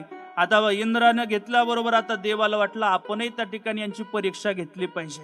परीक्षा घेतली पाहिजे म्हटल्याबरोबर तेवढ्यामध्ये काय केलं, परीक्षा घेण्याकरता एक साधारण रूप धारण केलं. देवानं साधारण रूप धारण केलं आणि त्यांच्यामध्ये आले, एक साधूचं रूप धारण केलं. बृहस्पतीनं काय केलं, त्यांना नमस्कार केला महाराज. पण इंद्राला त्या ठिकाणी काय म्हणले, म्हातारा मध्येच येते, थोडा रागच आला. आणि मग त्यांना उन्मत्तेने बोलू लागलं, होय कशाला मध्ये येतो, हो बाजूला, आम्ही देवाला भेटायला चाललोय. ते म्हणले, अहो मी तुमच्या दर्शनाकरता, तुम्ही इंद्र आहात, सगळ्या देवांचे देव आहात आणि बृहस्पती तुमचे गुरु आहेत म्हणून भेटण्याकरता आलोय. मला कशाला, हो बाजूला. ते आता बोलू लागले. बोलू लागल्याबरोबर ते हटेना मला इंद्राला इतका राग आला मार. इंद्रानं काय केलं, इंद्रानं आपला आश्रय घेतला आणि त्यांच्यावर मारणारच. त्यावेळेस बृहस्पतीनं हात धरला महाराज. हात धरल्याबरोबर बृहस्पतीनं सांगितलं, हे सामान्य नाही, हे भगवान शंकर आहे, तुझी परीक्षा घेण्याकरता आलेले. पण असं म्हटल्याबरोबर तोपर्यंत इंद्र क्षमा याचना करू लागल्याबरोबर तेवढ्यामध्ये भगवान शंकरावर तो धावून गेला होता. म्हणून भगवान शंकर मूळ रूपामध्ये आले, क्रोधायमान झाले. अतिशय लालबुंद क्रोध त्या ठिकाणी तयार झाला. पण एक दृष्टीनं वाटलं इंद्र आपल्याला शरण आलाय, पण क्रोध काही कमी झाला नाही, त्याच्यावर काही त्या ठिकाणी प्रहार करता येणार. पण त्याने तिसरं नयन त्या ठिकाणी उघडलं, त्याच्यातून लालबुंद त्या ठिकाणी एक गोळा बाहेर आला. गोळा बाहेर आल्यानंतर इंद्र शरण त्या ठिकाणी मागत होता, मला क्षमा करा, मला क्षमा करा, मी चुकलो म्हटले, मला क्षमा करा. क्षमा करा म्हटल्याबरोबर त्या ठिकाणी मग काय केलं, देवाने थांबवलं. म्हटलं पण आता हा गोळा काय थांबणार नाही, याचं काय करायचं. म्हणजे काळजी करू नका, हा गोळा काय करू आपण समुद्राकडे देऊन टाकू. मग तो गोळा समुद्रामध्ये दिला महाराज. त्या ठिकाणी समुद्रामध्ये तो गोळा ठेवला आणि समुद्रात त्या गोळ्यातून एक त्या ठिकाणी सुंदर आकृती निर्माण झाली. तो जालंधर त्या ठिकाणी प्रगट झाला. म्हणजे त्या गोळ्यातून तो जालंधर प्रगट झाला. हा जालंधर आहे महाराज, हा त्या ठिकाणी जालंधर आहे. हा भगवान म्हणजे समुद्राचाच पुत्र मानला गेला, म्हणजे लक्ष्मीचा भाऊ मानला गेला. म्हणजे लक्ष्मी त्याची बहीण आहे, कारण समुद्रातूनच ती बाहेर आलेली आहे. आणि जालंधर त्या ठिकाणी समुद्राचाच मुलगा आहे, कारण अग्नीचा गोळा समुद्राला ठेवण्याला दिला आणि त्याच्यातून दिव्य बाळ प्रगट झालं, म्हणून तो समुद्राचा पुत्र गणला गेला. आता जालंधर त्या ठिकाणी हळूहळू मोठा झाला आणि जालंधराचा त्या ठिकाणी विवाह रुंदे बरोबर झाला. कोणाबरोबर? रुंदे बरोबर. आता ही रुंदा त्या ठिकाणी अतिशय पतिव्रता होती, फार पतिव्रता होती. आणि असं म्हणतायत, मी बोलून गेलो असेल, दुसऱ्या तिसऱ्या दिवशी कथा गेल्या महाराज. जी पतिव्रता असते तिची जगाच्या मालकावरती सुद्धा सत्ता राहते महाराज. काय गोड तुकोबऱ्या म्हटले, जी पतिव्रता आहे तिची देवावर सुद्धा सत्ता राहते. तुका म्हणे पतिव्रता आणि तिची देवावरी सत्ता, तिची जगाच्या मालकावरती सत्ता राहते. म्हणून पतीची या मता अनुसरून या पतिव्रता, पतीचं मत पडू देत नाही, तिला पतिव्रता म्हणा. मी अजून एक वाक्य बोलतो, फार जबाबदारीचं बोलतो. आपण महिला मंडळ जास्त आहात, तुमचा कसा का पती असेला, पिऊन का येईना, पण तुमचा तो देव आहे महाराज. तुम्ही ऐकून ठेवा, तुम्ही ऐकताय ना, लय देवदेव करण्यापेक्षा त्या देवाची सेवा करा, तो वरचा देव तुमच्यावर प्रसन्न होईल. तुम्ही ऐकताय ना, तुम्ही ऐकताय ना. हा तुम्हाला देव का, मी नाही सांगत, तुकोबरांचे शब्द आहे. स्वामी काज गुरु भक्ती, पितृवचन सेवापती, हीच विष्णूची महापूजा, अनुभव नो हे दुजा. म्हणजे काय करायचंय, म्हणजे गुरुनं त्या शिष्यानं गुरुची सेवा करावी, मुलानं त्या ठिकाणी आईवडिलाची सेवा करावी आणि पत्नीनं आपल्या मालकाची सेवा करावी. यांच्यातच त्या ठिकाणी हीच विष्णूची पूजा आहे. म्हणले हीच विष्णूची महापूजा, अनुभव नो हे दुजा. ती रुंदा फार पतिव्रता होती महाराज. ती आता त्या ठिकाणी फक्त त्या ठिकाणी आपल्या मालकाची सेवा करते. तो मालक कसाही असू द्या महाराज, तो आपला करता देव आहे, हे साक्षात मानलं पाहिजे. ही अलीकडे इतकी भयानकता आहे महाराज, इतकी भयानकता आहे. मला वाटते त्या मालकाला आदरात तिथे आहे की नाही, काही काही घरात काहीच कळत नाही महाराज, इतकी भयानकता आहे. म्हणून त्याला देव मानून त्याला आदरात तिथे दिलं पाहिजे. पहा बरं, म्हणून त्या ठिकाणी पत्नीचे काय का नियमच आहेत महाराज. त्या ठिकाणी शास्त्रकाराने सांगितलं, म्हणजे पत्नीनं पतीविषयी कसं राहावं, तिनं आपल्या पतीच्या सगळ्या कामात मदत करावी. म्हणजे काय काय करावं, तिनं पतीच्या कामात कार्येषु मंत्री, मंत्र्याप्रमाणे त्याच्या पाठीमागे पुढे काम करावं. मंत्री कसं काम करतो, मुख्यमंत्र्याखाली काय करायचंय, कुठं काय सगळं काम करावं. म्हणजे भोजन घालावं, भोज्येषु माता, तिनं काय करावं, आपल्या मालकाला मातेप्रमाणे भोजन घालावं. एवढंच काय, धर्मानुकूल हा, म्हणजे एखाद्या त्या ठिकाणी तो आपला मालक जर परमार्थिक असेल तर तो आता भजनाला कीर्तनाला निघाला किंवा त्या ठिकाणी कथेला निघाला तर तुम्ही म्हणत जा काही हरकत नाही, मी पाठीमागचं सगळं सांभाळेल, फक्त याने निघावं महाराज. यानं निघला का हे लगेच त्या ठिकाणी आडवं येते. हे निघाली का, हा आज तुम्ही चालले का, हे लय भयानक आहे महाराज. मी नाही, शास्त्रकारांचं मत आहे धर्मानुकूल हा, म्हणजे त्या ठिकाणी आपली पत्नी धर्मानुकूल म्हणजे त्या ठिकाणी सगळ्याला त्या ठिकाणी मोकळा असावी, त्यांना धर्म त्या ठिकाणी त्यांना करू द्यावा. का बरं करू द्यावा, जर मालकानं त्या ठिकाणी पुण्य केलं तर अर्ध पुण्य तुम्हाला ऑटोमॅटिक प्राप्त होतं महाराज, अर्ध पुण्य तुम्हाला मिळणार आहे. म्हणून पत्नीनं आपल्या मालकाला धर्माविषयी कधी अडवू नये, त्यांना करू द्यावा धर्मानुकूल हा.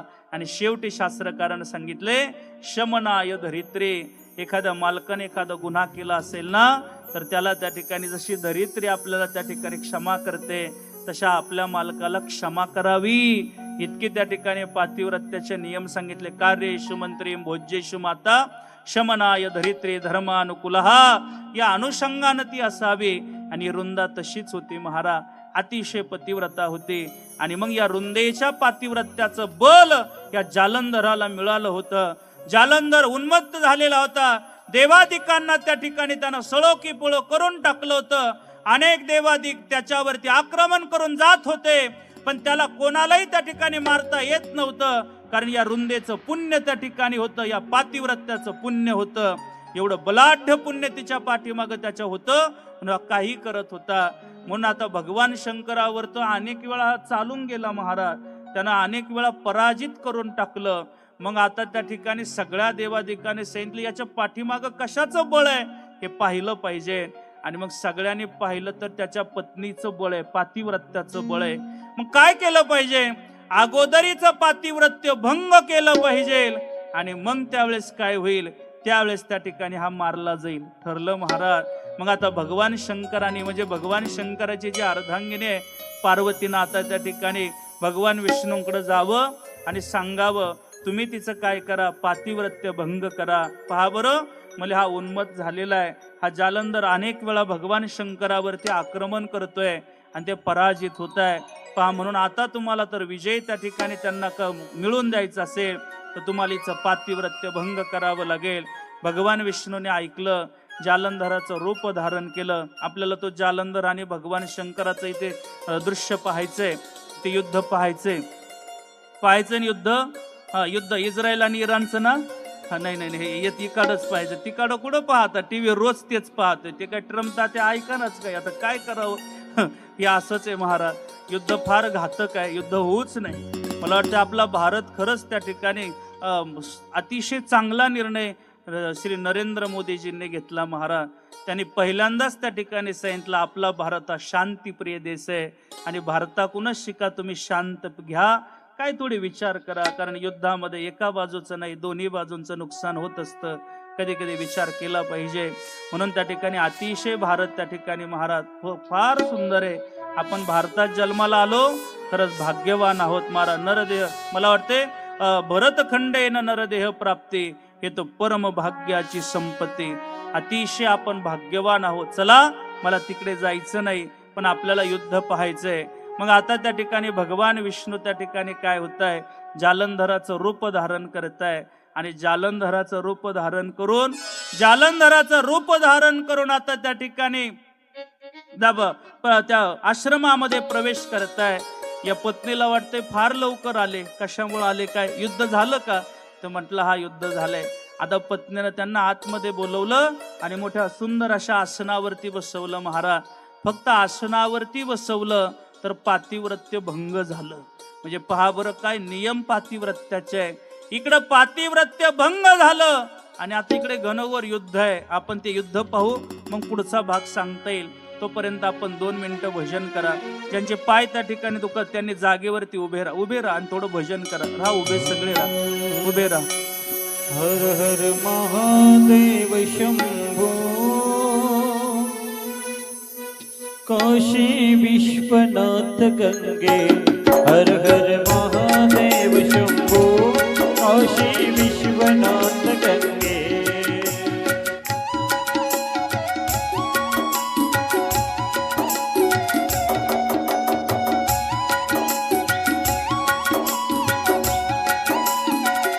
काशी विश्वनाथ गंगे, काशी विश्वनाथ गंगे. हर हर महादेव शंभो, काशी विश्वनाथ गंगे. हर हर महादेव शंभो, काशी विश्वनाथ गंगे.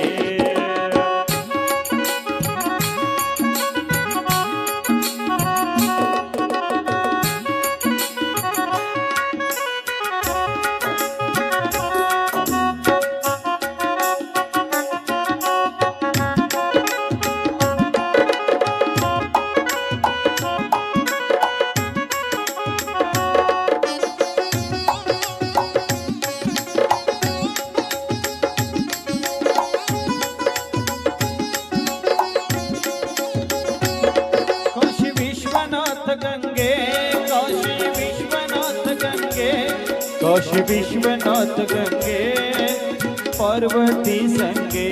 हर हर महादेव शंभो, काशी विश्वनाथ गंगे हर हर महादेव शंभो काशी विश्वनाथ गंगे हर हर महादेव शंभो काशी विश्वनाथ गंगे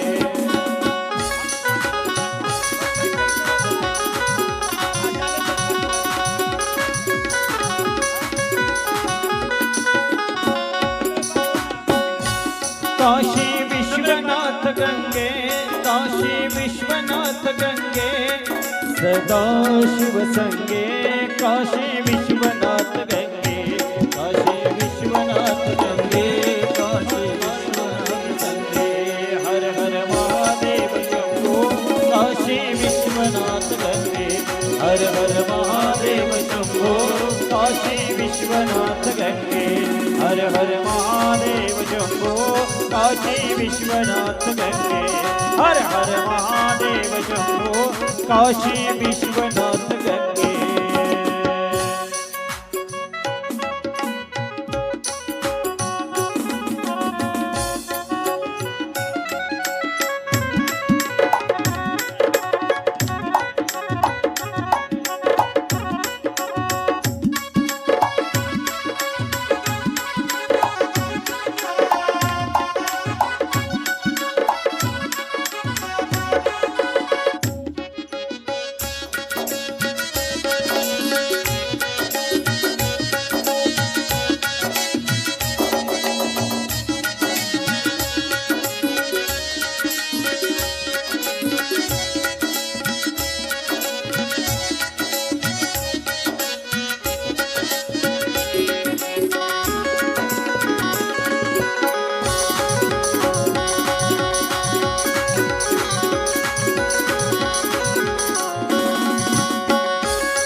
नमः पार्वतीपते शिव हर हर महादेव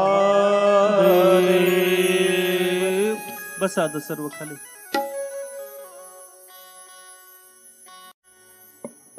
आणि आता लगेच युद्ध आहे.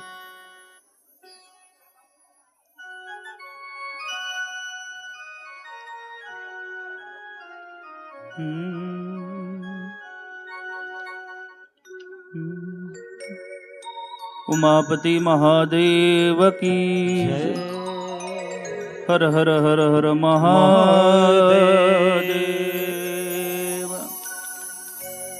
आता त्या ठिकाणी रुंदेचं पातिव्रत्य त्या ठिकाणी इकडं भंग होतंय आणि इकडं आता घनघोर युद्ध चालू आहे. त्या युद्धामध्ये जालिंदर त्या ठिकाणी जालिंदराचे बरेच त्या ठिकाणी राक्षस आहेत. ते राक्षस त्या ठिकाणी भगवान शंकरांवरती धावून जात आहे. ते राक्षस आता येणार आहेत. राक्षसांना पाठवा आता. जालंधर आणि त्याच्या बरोबर त्याचे राक्षस आहेत.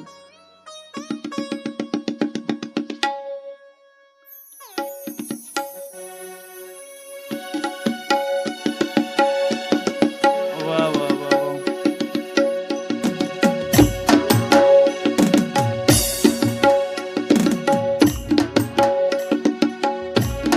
हा जालंधर आहे, फार उन्मंत झालेला आहे.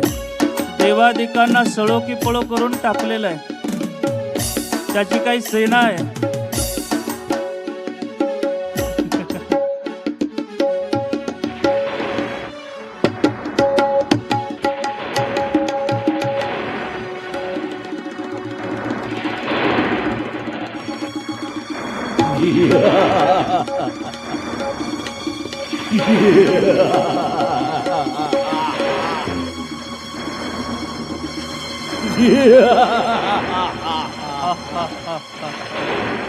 टाळी वाजवा जालिंदरा करता.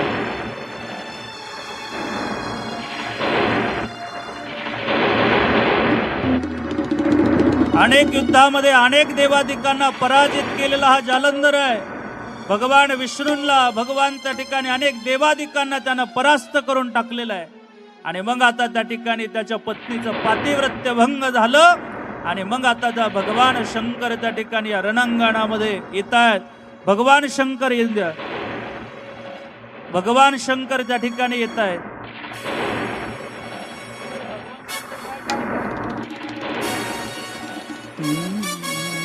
भगवान शंकरांना पाठवा. नम शिवाय ओम नम शिवाय हर हर भोले नम शिवाय. शिवाय ओम नमः शिवाय हर हर टाळी वाजवा भगवान शंकरा करता. नमः शिवाय ओम नमः शिवाय हर हर भोले नमः शिवाय. नमः शिवाय ओम नमः शिवाय हर हर भोले नमः शिवाय. नमः शिवाय ओम नमः शिवाय हर हर भोले नमः शिवाय. नमः शिवाय ओम नमः शिवाय हर हर भोले नमः शिवाय. जय हो. भगवान शंकर आता रणांगणामध्ये आलेले आहेत. आता जालंधर आणि त्या ठिकाणी भगवान शंकराचं युद्ध चालू आहे. भगवान शंकर आणि त्यांच्या बरोबरचे सर्व सैन्य त्या ठिकाणी गतप्राण झालेलं आहे. जालंधर क्रोधायमान झालेला आहे आणि जालंधर भगवान परमात्म्यावरती एक एक अस्त्र टाकतोय आणि टाकत असताना घनघोर युद्ध आहे. या युद्धामध्ये अनेक त्या ठिकाणी देवादेवक आहेत. सगळे त्या ठिकाणी त्या बाजूने जालंधराचे सर्व राक्षस दैत्य सैन्य आहे आणि एकमेकावरती आता तुटून पडलेले आहेत.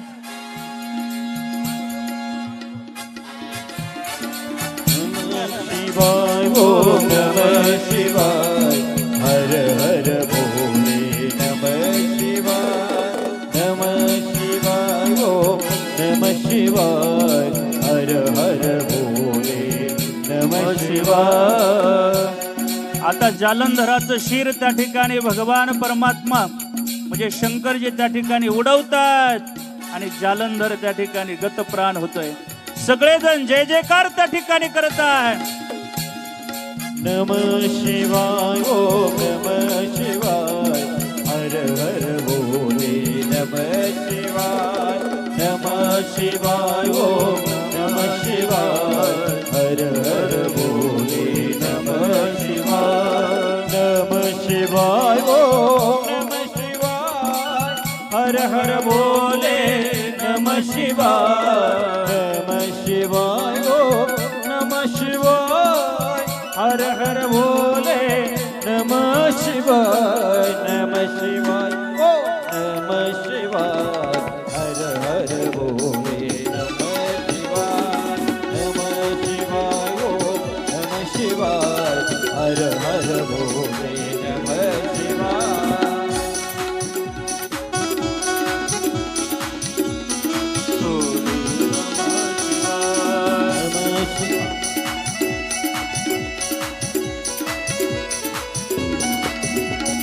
नमः शिवाय ओम नमः शिवाय हर हर भोले नमः शिवाय. नमः शिवाय ओम नमः शिवाय हर हर भोले नमः शिवाय. नमः शिवाय ओम नमः शिवाय हर हर भोले नमः शिवाय.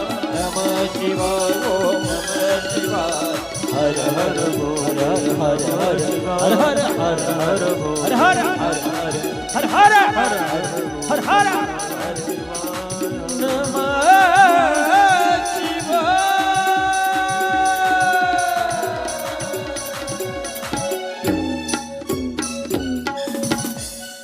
नमः पार्वती पतये शिव हर हर महादेव.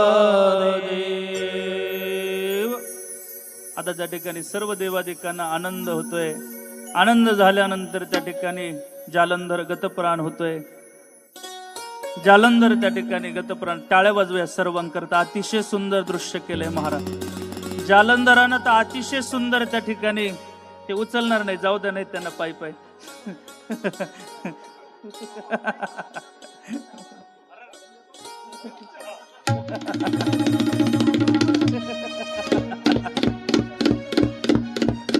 टाळ्या वाजवा जालंधराच्या.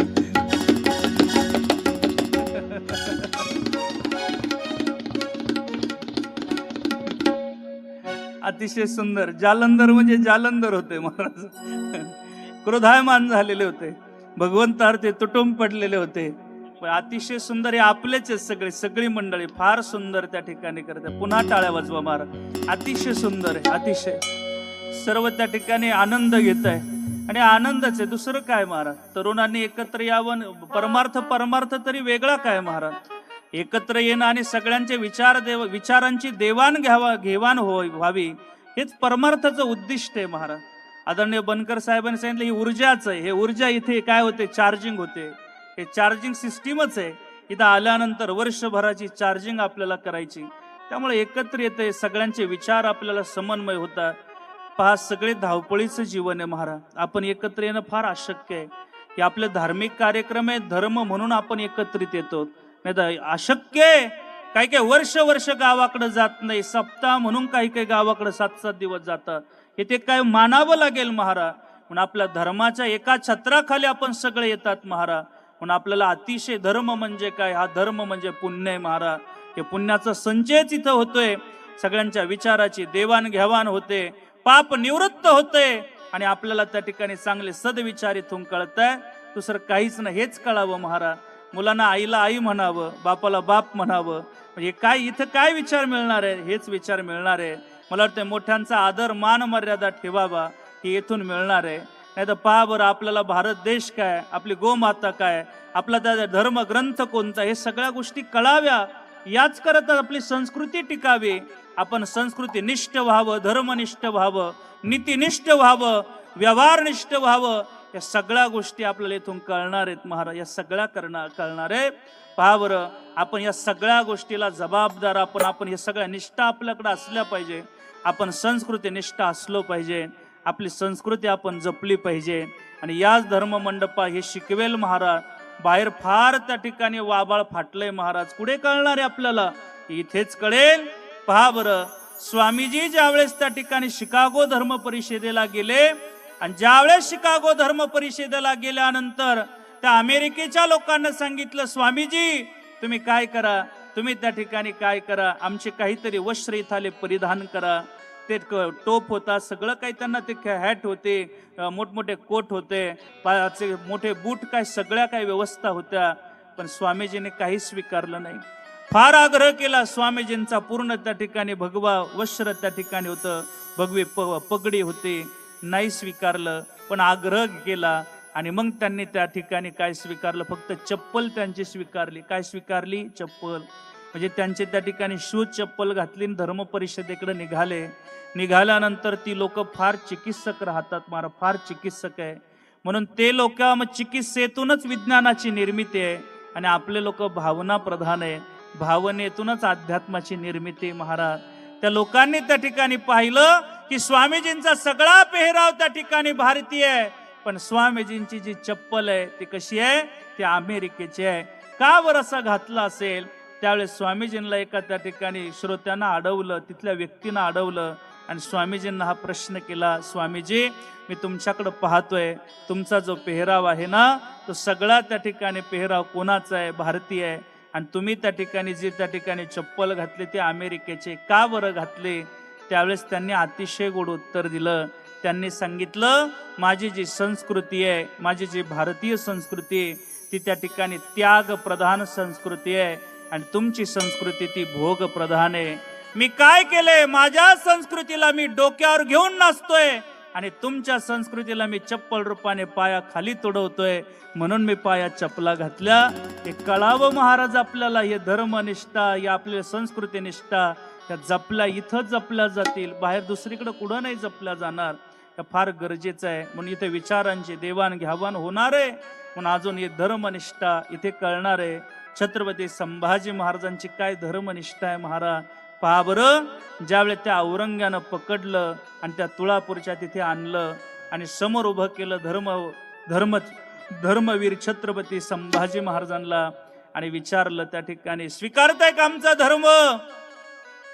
संभाजी महाराजांना सांगितलं, 5000 वर्षापूर्वी आमच्या भगवंताने सांगितलंय, स्वधर्मो निधनम कृष्ण परधर्मो भयावह. मी माझ्या धर्मामध्ये जर मला मृत्यू आला तर त्याच्यासारखं सुख जगामध्ये नाही. मी माझा धर्म सोडणार नाही. नाही सोडणार म्हटल्याबरोबर त्या ठिकाणी पहा, त्यांनी लाल बुंद डोळे करून त्यांच्याकडे पाहिलं, औरंगाकडं. त्या औरंगानं 2 तप्त सळ्या केल्या आणि धर्मवीर छत्रपती संभाजी महाराजांच्या डोळ्यात घातल्या. स्वीकारताय का धर्म? नाही म्हटले महाराज. ज्या जिभेनं नाही म्हटले ती जीभ छाटल्या गेली. रोज एक एक त्या ठिकाणी अवयव कापत होते महाराज. रोज एक एक एक एक कोणी यायचं, लचका तोडून जायचं. आणि गुढीपाडव्याच्या आदल्या दिवशी रक्तभंबाळ अवस्थेमध्ये पडलेले संभाजी महाराज विचारलं त्या औरंगानं, स्वीकारताय का धर्म? आणि मग त्यांनी त्या ठिकाणी शिर, म्हणजे फक्त शिर शिल्लक राहिलं, आपली मान हलवली, नाही म्हटले. आणि महाराज शिर कलम झालं, पण आपला धर्म सोडला नाही.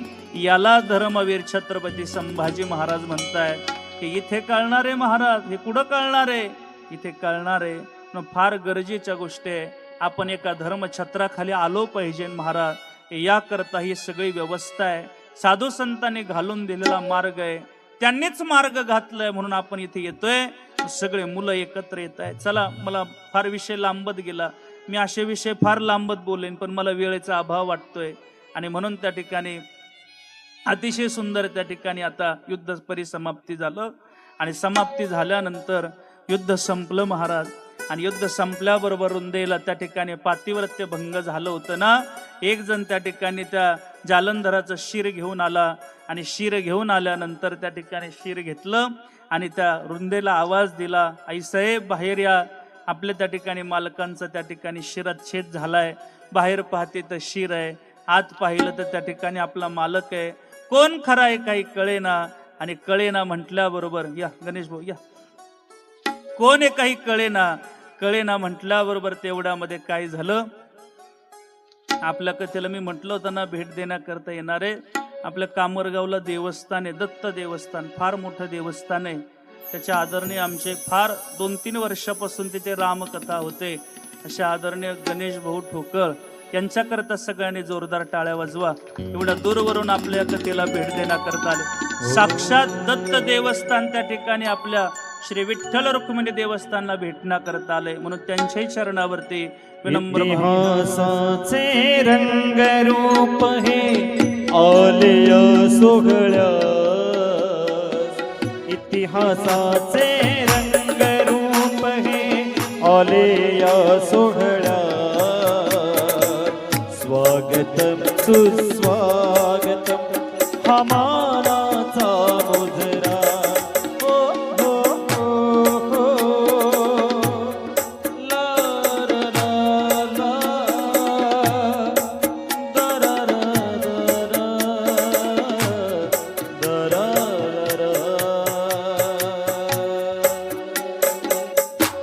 दाही दिशातुनी गुणीजन आले. मंडपी स्वागत झाले. दाही दिशातुनी गुणीजन आले. कथा मंडपी स्वागत झाले. काही दिशातून गुणजन आले. कथा मंडपी स्वागत झाले. कथा मंडपी स्वागत झाले. सर्वांच्या करिता हो हो हो हो. ला ला ला ला दा रा रा रा.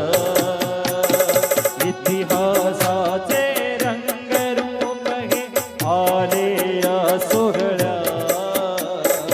इतिहासाचे रंगरूप हे आले या सोहळ्यात. स्वागतम सुस्वागतम हा मानाचा मुजरा. स्वागतम सुस्वागतम हा मानाचा मुजरा. स्वागतम सुस्वागतम हा मानाचा मुजरा. नमः पार्वतीपते शिवाय महादेव. बाबा टाळ्या टाळी वाजवा गीता करता. वा, फार सुंदर. म्हणजे त्यांचं त्यांचं स्वागत झालेलं आहे. अतिशय त्या ठिकाणी लांबून हे मंडळी आले. पुनश्च या व्यासपीठाच्या माध्यमातून चरणावरती त्यांच्या अभिवादन करतो. आणि रुंदा त्या ठिकाणी काय होते, आतमध्ये येते, जालंधराला पाहते, बाहेर शिर पाहते. आतमध्ये आल्यानंतर विचारते, का हो खरं सांगा तुम्ही कोण आहात. आणि मग भगवंत त्या ठिकाणी खऱ्या रूपामध्ये प्रगट होतोय. आणि प्रगट झाल्याबरोबर भगवान विष्णूंना पाहते आणि अतिशय दुःख व्यक्त करते. देवा, अरे मी तुझी भक्त आहे, मी तुझी भक्त आहे, आणि मी तुझी इतकी सेवा केली, तुझं नामस्मरण केलं, आणि तू काय केलं रे, माझं पातिव्रत्य भंग केलं. तू पाषाण होशील, पाषाण. शाप दिला महाराज त्या रुंदेनं, तू पाषाण होशील. पहा बरं, देवाला, त्या देवानं पहा ना, ज्याची भक्ती करावी त्यानंच पातिव्रत्य भंग करावं. किती दुःख वाटलं असेल. आणि म्हणून शाप देऊन टाकला, पाषाणच बनशील. महाराज भगवंत पाषाण रूपामध्ये गेले. पण लक्ष्मी आई साहेबांना वाटलं, देव जर पाषाण रूपामध्ये झाला तरी सगळं जनजीवळ विस्कळीत होईल.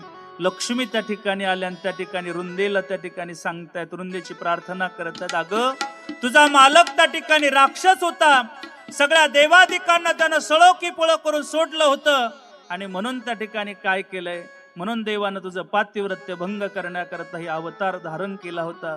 क्षमा कर. तू त्या ठिकाणी आता काय करतो, तुझा शाप मागे घे. शाप मागे घेतला. भगवंत स्वस्वरूपा पुन्हा आले. आल्यानंतर रुंदेनं त्या ठिकाणी ठरवलं, आता मी काय करणार आहे, मी आता त्या ठिकाणी अग्नीमध्ये प्रवेश करणार आहे. जालंधराचं शिर हातामध्ये घेतलं आणि जालंधराचं शिर हातामध्ये घेऊन त्या ठिकाणी तिनं काय केलं, अग्नीमध्ये प्रवेश केला. पूर्वी सती जायची जी प्रथा होती, मला वाटते ती प्रथा होती, म्हणजे मालक जर गेला तर मालकिनीला त्या ठिकाणी सती जावं लागायचं. मला वाटते ते त्या राजाचं, राजा राम मोहन राय, बरोबर ना, त्यांनी ही प्रथा बंद केली, बरोबर ना, बरोबर ना, राजाराम मोहन राय त्यांनीच ही प्रथा बंद केली. मला वाटते त्या ठिकाणी सती ही प्रथा त्या ठिकाणी काही वेळेस नंतर बळजबरीनं लोटायला लागले, आणि म्हणून त्यांनी ही प्रथा बंद केली. अतिशय चांगली ती प्रथा ही बंद केल्याचं चांगलं काम राजाराम मोहन रायांनी केलं. फार सुंदर कार्य केलं. नाही तर महिलांचे मालक गेले का त्यांना सती दिलं जायचं, ही प्रथा थांबल्या गेली. आणि मग सती निघाली महाराज. गेल्यानंतर अग्नी त्या ठिकाणी प्रज्वलित झाला, त्याची राख तयार झाली. तर राखेमध्ये भगवान विष्णू बसले. काही केलं हटेना, ती माझी कोण आहे, भक्तच आहे. ती कोण आहे, माझी भक्त आहे. त्यांना त्या ठिकाणी अतिशय दुःख वाटू लागलं. माझ्या भक्तानं माझ्या करता एवढं भक्ती केली आणि मी तिचं पातिव्रत्य भंग केलं, म्हणून त्या ठिकाणी दुःख वाटू लागलं. लक्ष्मी समजावते. आणि मग काय झालं, त्याच्यातून 3 वनस्पती उगल्या. त्या प्रेतातून म्हणा, त्या अग्नी राखेतून म्हणा, ते एक त्या ठिकाणी धात्री, दुसरी मालती आणि तिसरी तुलसी त्या ठिकाणी त्या झाडं आले. पहा बरं, आणि जे तुलसी त्या ठिकाणी आल्यानंतर ती तुलसी भगवंताने काय केलं, आपल्या वक्षस्थलावर म्हणजे गळ्यामध्ये विराजमान करून घेतली. म्हणून पहा बरं, तुळशी माळ गळा, गोपी चंदन टिळा. मला वाटतं भगवंताला प्रिय काय असेल तर तुलसी आहे, म्हणून ती तुलसी विराजमान केली. ज्या त्या ठिकाणी पात्रामध्ये, ज्या मला वाटते बाहेर पहा, ज्या भांड्यामध्ये तुळशी लावतात त्याला काय म्हणतात, वृंदावन. त्याला त्या जे काय असेल ते पहा, तुळशी ज्याच्यात लावतात त्याला वृंदावन म्हटलं जातं. या रुंदेवरूनच ती तुलसी प्रगट झाली. आणि त्या तुळशीमध्ये शालिग्राम ठेवतात, म्हणजे तुलसीपाशी नेहमी भगवान विष्णूंचा वास राहतो. ते अतिशय प्रिय त्या ठिकाणी भक्त बनले, अशी कथा येते. पुढे अजून एक कथा अशी आली. एक शंखचूड नावाचा राक्षस आहे, ती अशीच आहे महाराज. ती सुद्धा त्यांची पत्नी तुलसी आहे, म्हणजे ही कथा त्याला जॉईंट करूनच आलेली आहे पुढे या पुराणामध्ये. आणि मग ती पतिव्रत शंखचूडालाही मारण्याकरता भगवान विष्णूने पुन्हा तेच तसं केलं, पातिव्रत्य भंग केलं. आणि भंग केल्यानंतर तिनं काय, शंखचूड मारला गेला. आणि मग तुलसीनं याला शाप दिला, देवा तू त्या ठिकाणी काय होशील, तू त्या ठिकाणी पुन्हा पाषाण होशील. पुन्हा पाषाण होशील म्हणल्यानंतर पुन्हा त्या ठिकाणी शाप मागे घेतला. पण देव आता पाषाण रूपामध्ये आले. त्या तुलसीला सांगितलं, तू काय होशील, तू त्या ठिकाणी त्या राखेतून जिथं तू त्या ठिकाणी प्रवेश केलाय त्याच्यात एक नदी प्राप्त होईल. ती गंडकी नदी आहे, नेपाळमधून तिचा उगम आहे. आणि त्या गंडकी नदीमध्ये एक दामोदर नावाचं कुंड तयार होईल. त्या कुंडामध्ये साक्षात त्या ठिकाणी मी विराजमान राहील. कशा रूपाने, पाषाण रूपाने. म्हणून गंडकी नदीतून जो पाषाण मिळतो तो साक्षात भगवान विष्णू महाराज. आणि नर्मदे नदीतून जो पाषाण मिळतो तो साक्षात शिवलिंग म्हणजे भगवान शंकर आहे. अशा अनेक त्या ठिकाणी काय झाले, त्या ठिकाणी तुलसीला वरदान दिले, मी तुला त्या ठिकाणी मला जो तुला धारण करेल तो मला प्रिय होईल. म्हणून पहा बरं, शेवटी आपल्या परंपरेमध्ये जे एखादा व्यक्ती गेला तर त्याच्या तोंडात काय देतात? तुळशीचं पान देतात ना. इकडे काय देतात? पानच देतात. कोण म्हणलं कोंबडीचा पग देतात? नाही ते म्हणते नाही, असं नाही देत महाराज. म्हणजे त्यानं म्हणजे तुळशीच काय देतात? तुळशीचंच पान देतात. हे तुळशीचं पान का दिलं जातं? कारण ज्याच्या शरीरावरती तुलसी आहे तो त्या भगवान परमात्मा त्या ठिकाणी त्याला आपलंसं करतो महाराज. तो त्या स्वरूपाला प्राप्त अतिशय प्रिय असणारी तुलसी आहे. पण अशा अनेक त्या ठिकाणी दैत्यांना मारलं. त्या ठिकाणी अंधक नावाचा दैत्य आहे, त्यालाही त्या ठिकाणी मारलं. आता बरेच दैत्य आहेत, मी फक्त नावं घेतो. पुन्हा त्या ठिकाणी षंड आणि अमरकला त्या ठिकाणी काय केलं? प्रल्हादाच्या कथेमध्ये त्या ठिकाणी पुन्हा त्या ठिकाणी प्रल्हादाच्या कथेमध्ये प्रल्हाद त्या ठिकाणी नृसिंह भगवंताचं प्रागट्य दाखवलेलं आहे. पुढे भृगुच शुक्राचार्य, एक बाणासूर नावाचं दैत्य त्या ठिकाणी दाखवलेलं आहे. अशा अनेक दैत्य त्या ठिकाणी मारले गेले. बाणासुरालाही त्या ठिकाणी मारलं, अनेक दैत्य मारले आणि मारल्यानंतर त्या ठिकाणी इथे युद्धखंड समाप्त होतोय. आणि आता त्या ठिकाणी शतरुद्र संहितेमध्ये अनेक अवतारांची कथा आलेली आहे. आपण त्या शतरुद्र संहितेमध्ये प्रारंभ करतोय. सगळ्यांनी 2 मिनिटं भजन करा, आपण त्या संहितेकडे प्रारंभ करूया. शिव शंकर को जिसने पूजा उसका ही उद्धार हुआ. शिव शंकर को जिसने पूजा उसका ही उद्धार हुआ. अंतकाल को भवसागर में उसका बेड़ा पार हुआ. बोले शंकर की पूजा करो, ध्यान चरणों में इसके धरो. हर हर हर हर हर हर महादेव शिव शंभो. हर हर महादेव शिव शंभो. हर हर महादेव शिव शंभो. हर महादेव शिव शंभो. हर हर महादेव शंभो. हर हर महादेव शिव शंभो. हर हर महादेव शिव शंभो.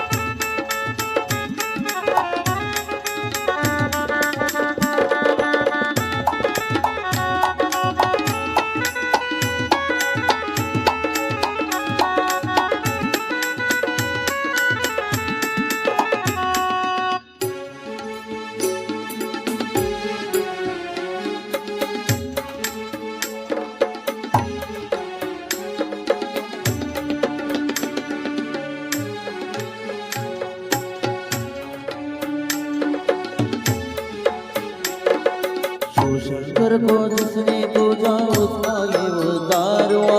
शिवशंकर को जिसने पूजा उसका ये उद्धार हुआ. अंधकार को सागर में उसका बेड़ा पार हुआ. भोले शंकर की पूजा करो, ध्यान चरणों में इसके धरो. हर हर महादेव हर हर महादेव. हर हर महादेव. हर हर महादेव. हर हर महादेव.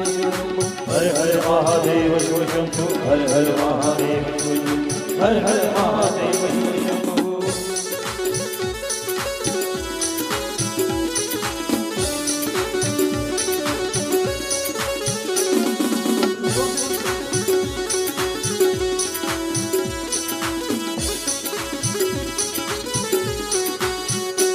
डमरू वाला है जग में दयालु बड़ा. दिन दुखियों का हरता जगत का पिता. डमरू वाला है जग में दयालु बड़ा. दिन के दुखियों का देता जगत का पिता. सब पे करता है मोर शंकर ये दया. सबको देता है ये आसरा. हर हर महादेव शिव शंभो. हर हर महादेव. हर हर महादेव. हर हर महादेव. हर हर महादेव शिव शंभो. हर हर महादेव शिव शंभो. हर हर महादेव शिव शंभो. हर हर महादेव शिव शंभो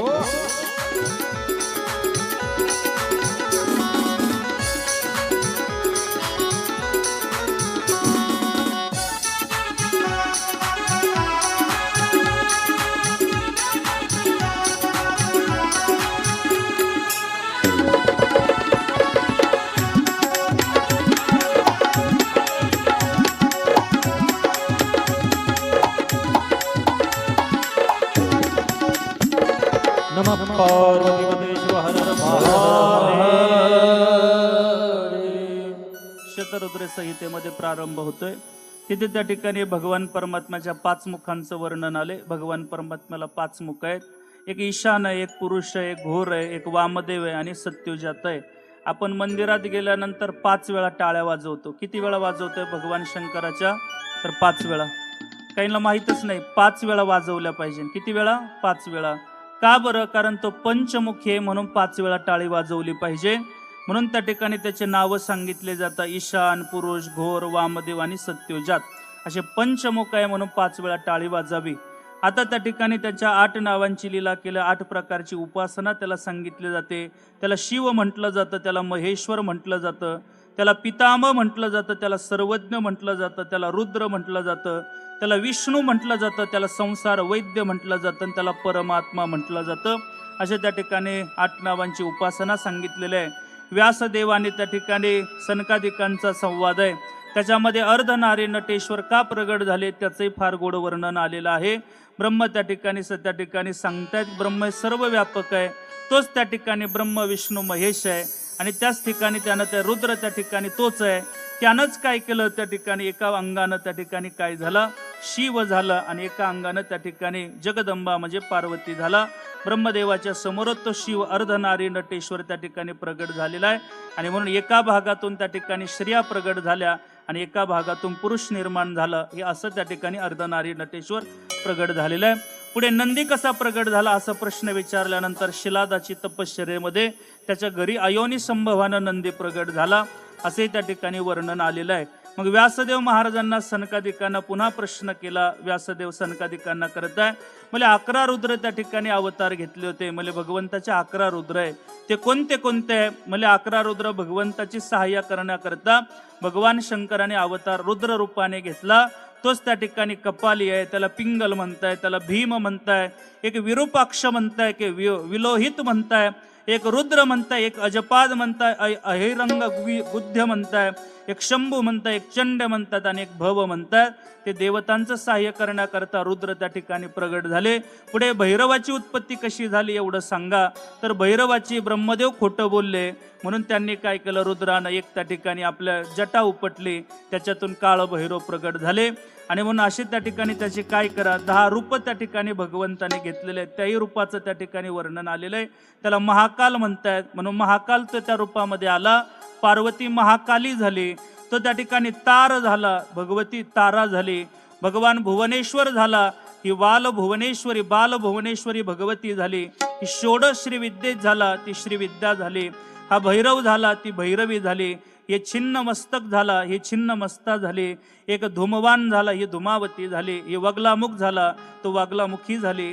हा मातंग झाला, ती मातंगी झाली. हा कमल झाला, ती कमला झाली. असे त्याने अवतार घेतले.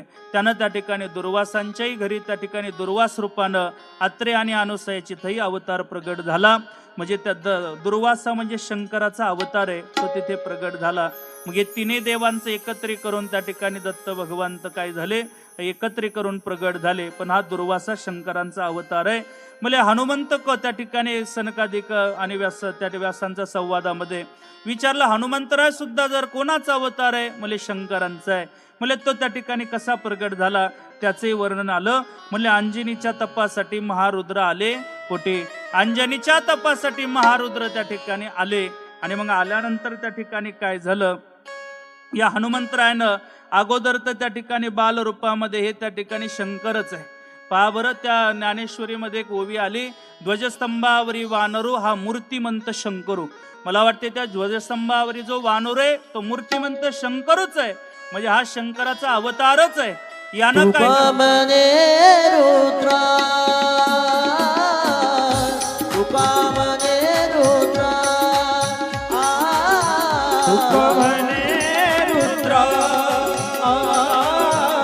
तुका म्हणे रुद्रा ओ तुका म्हणे रुद्रा तुका म्हणे रुद्रा हो तुका म्हणे रुद्रा तुका म्हणे रुद्रा अंजनी तो सेवेला अंजनीची या कुमारा अंजनीची या कुमारा अंजनीचा सपासादी रुद्र आले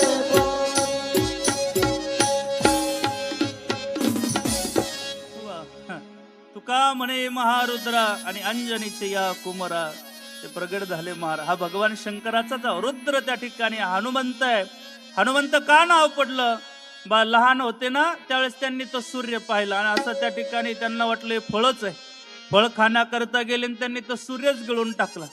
गिळाल्यावर इंद्रदेव आले आणि इंद्रानं काय केलं? आपलं आश्र त्या म्हणजे हनुवटीवर मारलं आणि हनुवटीवर मारलं म्हणून त्यांचं नाव हनुमंत पडलं महाराज. म्हणून रामप्रभूंच्या सेवेकरता हनुमंतराय शंकर रूपाने आले. ज्याच हनुमंत रूप धारण करायचं होतं पार्वती माग लागली होती, मलाही तुमच्या बरोबर येऊ द्या. हनुमंतराय म्हणले तू या अवतारात नको येऊ. नाही मला यायचंय. मग हनुमंतरायानं काय केलं? तो शेपटी म्हणून ये, म्हणजे हनुमंतराची शेपटी आहे ती पार्वती महाराज. येऊ नको म्हणले होते पण आली म्हणूनच जळाली. म्हणून त्या ठिकाणी काय झालं? हनुमंत महाबळी रावणाची दाढी जाळी. म्हणजे काय केलं? ती जाळताना ती अगोदर शेपटी जाळली मग त्यानं सगळी लंका जाळली. पण दाढी जाळली म्हणून शेपटी जळाली. नको म्हणले होते पण निघाली. हिला नको म्हणलं ना तरी निघाली का असं होतं. मग म्हणजे नको म्हणलं नको म्हणत होते पण आली म्हणून जळाली. म्हणून त्या ठिकाणी पुढं ऋषभ अवताराचं वर्णन आलं. भगवान शंकराचा ऋषभ म्हणजे त्या ठिकाणी बैल हाही अवतार आहे. पुढे अश्वत्थामा हाही भगवान शंकरांचाच अवतार आहे. ज्याच्या त्या ठिकाणी डोक्यावरती एक मणी आहे. यानेच पांडवांचं त्या ठिकाणी 5 मुलं मारले होते असं त्या ठिकाणी अश्वत्थाम्याविषयी आले. हा द्रोणाचार्य व कृतीचा मुलगा आहे म्हणून हा अश्वत्थाम्या आजही चिरंजीव आहे. जो नर्मदा परिक्रमेला जातो ना त्याला कधी कधी आजही अश्वत्थाम्याचं दर्शन होतं पायी गेलेल्यांना असं म्हणताय. आणि म्हणून त्या ठिकाणी व्यासदेवाने यामध्ये भगवान शंकराच्या भक्तीचा उपदेश शतरुद्र संहितेमध्ये केलेला आहे. इथं शतरुद्र संहिता इथे समाप्त होते.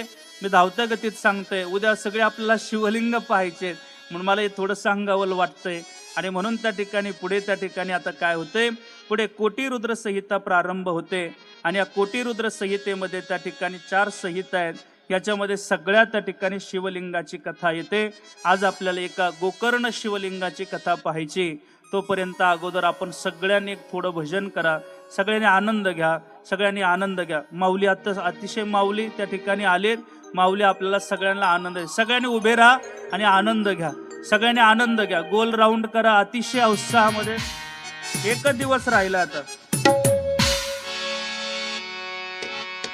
बोला उमापती महादेव की. आवाज आला पाहिजे घालून. बोला श्री उमापती महादेव की.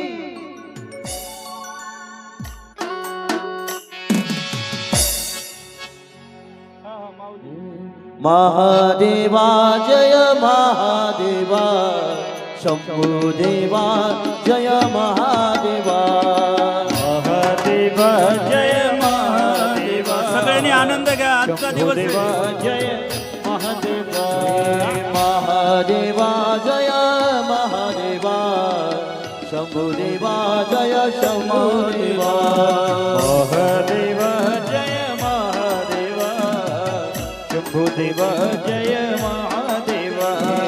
हर हर हर बोले महादेवा. हर हर हर जय महादेवा.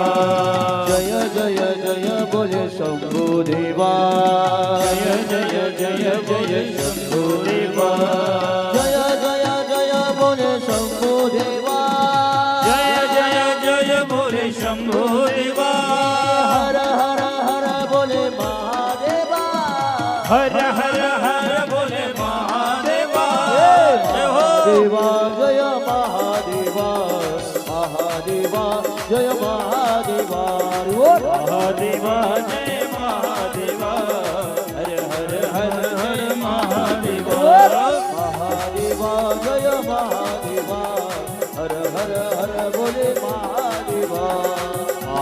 महादेवा जय महादेवा हर हर हर जय महादेवा हे पार्वती बोले महादेवा पार्वती भोले महादेवा जय जय जय बोले शिव देवा जय जय जय बोले शिव देवा हर हर हर बोले महादेवा जय जय जय बोले शिव देवा जय जय जय जय महादेवा हर हर हर जय महादेवा जय हो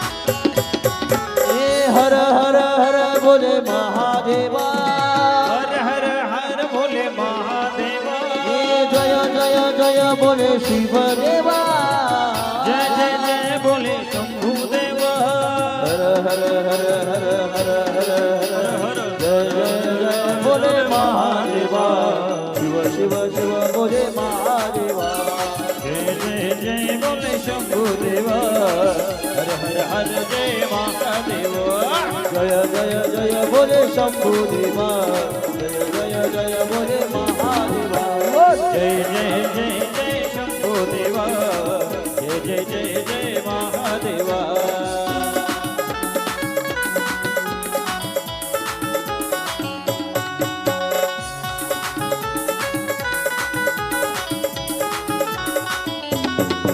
हे महादेवा बोले शंभु देवा हे महादेवा सर्वांनी बोले आनंद- शंभु देवा कृपा करून सगळ्यांनी आनंद घ्या सर्वांनी आनंद घ्या हे जय जय जय बोले महादेवा जय जय जय जय महादेवा हर हर हर बोले महादेवा जय जय जय बोले शंभु देवा जय जय जय बोलो शंभु देवा जय जय जय बोलो महादेवा जय जय जय बोले शंभु देवा जय जय जय बोले महादेवा जय जय जय जय शंभु देवा जय जय जय जय महादेवा हे जय जय जय जय शंभु देवा जय जय जय जय शंभु देवा हर हर हर बोले शंभु देवा हर हर हर बोले शंभु देवा जय जय जय बोले महादेवा ओ! जय जय बोले शंभु देवा जय जय जय जय बोलो। महादेवा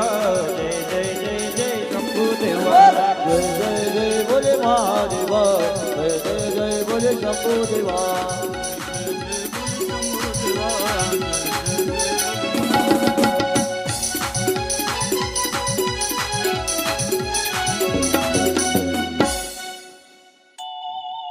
बोला उमापति महादेव की जय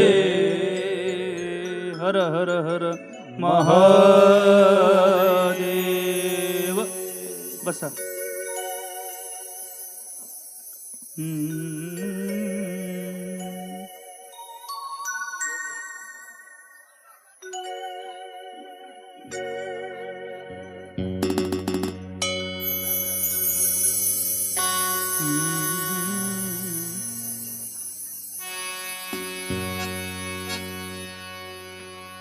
कोटी रुद्र संहिता प्रारंभ होते. ऐका 10 मिनिटात थांबायचं आपल्याला. एकच त्या ठिकाणी शिवलिंग कसं स्थापन झालं, गोकर्ण शिवलिंग याची कथा पाहायची. ऐकता ना सगळे? ऐकताय ना? ऐका. हा आता शांत. एकदा काय झालं, लंकेचा जो राजा आहे त्याचं नाव रावण आहे. रावणानं त्या ठिकाणी त्याच्या आईकडं पाहिलं एक दिवस. आई रोज त्या ठिकाणी त्यानं काय करायची, मातीचं शिवलिंग तयार करायची. आणि मातीचं शिवलिंग केलं का ते शिवलिंग काय व्हायचं, पुन्हा त्या ठिकाणी मोडून जायचं. म्हणजे त्या ठिकाणी पुन्हा विसर्जित करायची. म्हणजे रोज तयार करायचं, विसर्जित करायचं, रोज नित्यानं पूजा करायची महाराज. ते त्या ठिकाणी त्यानं पाहिल्याबरोबर विचार केला. आईला सांगितलं त्याच्या आईचं नाव कैकसी आहे. म्हणजे तो विश्रवा नावाचे जे ऋषी आहेत त्यांचाच हा मुलगा आहे महाराज. हा याच्या आईचं नाव कैकसी आहे. या कैकसीला आईला म्हटलं, अगं आई, त्या ठिकाणी तू रोज हे शिवलिंग काय करते, स्थापन करते आणि विसर्जित करते. मी काय करतो, तुझ्या करता एक शिवलिंगच घेऊन येतो. आणि म्हणून त्यांनी काय केलं, घनघोर तपश्चर्या केली महाराज. या रावणानं, रावण जरी आहे पण रावणाला नाव ठेवण्याचा अधिकार आपल्याला नाही महाराज. तर रावणाचा अधिकार फार मोठा आहे.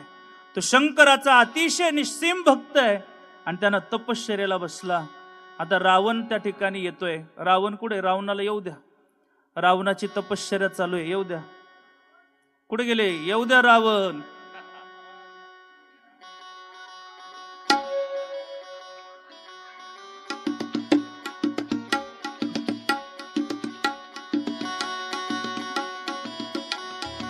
ए बाळांनो, खाली बसा, आता शांत बसा.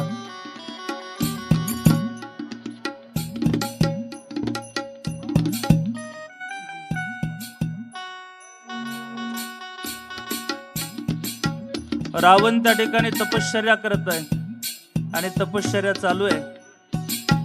तपश्चर्यामध्ये त्या ठिकाणी भगवान शंकरांचं ते भजन करत आहे. रावणाला येऊ दे ना. वा वा वा वा.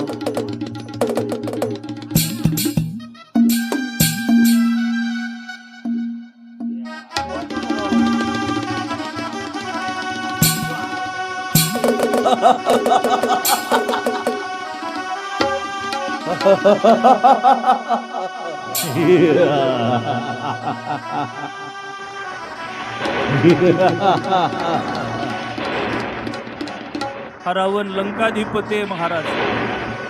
रावण काही सामान्य नाही. रावणाचा जर विचार केला, रावणाच्या घरी गणपती त्या ठिकाणी गाढव वळालाय.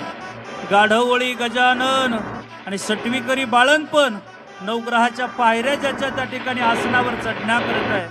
देवादिकांत त्याने शनिदेवाला खाली पालथ टाकलेलं आणि त्याच्यावर पाय ठेवतो, असा रावण आहे महाराज. अतिशय त्या ठिकाणी सत्ता, संपत्ती आणि भक्तीमध्ये त्या ठिकाणी सर्वांच्या अग्रगणी असणारा रावण आहे. आई करता त्या ठिकाणी तपश्चर्या करतोय. त्याच्या मुखारविंदातून त्या ठिकाणी भगवान शिवाचं नामध्वनी येतोय, ओम नमः शिवाय. त्या ठिकाणी तो अतिशय त्या ठिकाणी अंतकरणापासून भगवंताची धावा करतोय आणि चिंतन करतोय आणि अतिशय मनापासून त्या ठिकाणी त्याचं चालू आहे, ओम नमः शिवाय, हरि ओम नमः शिवाय,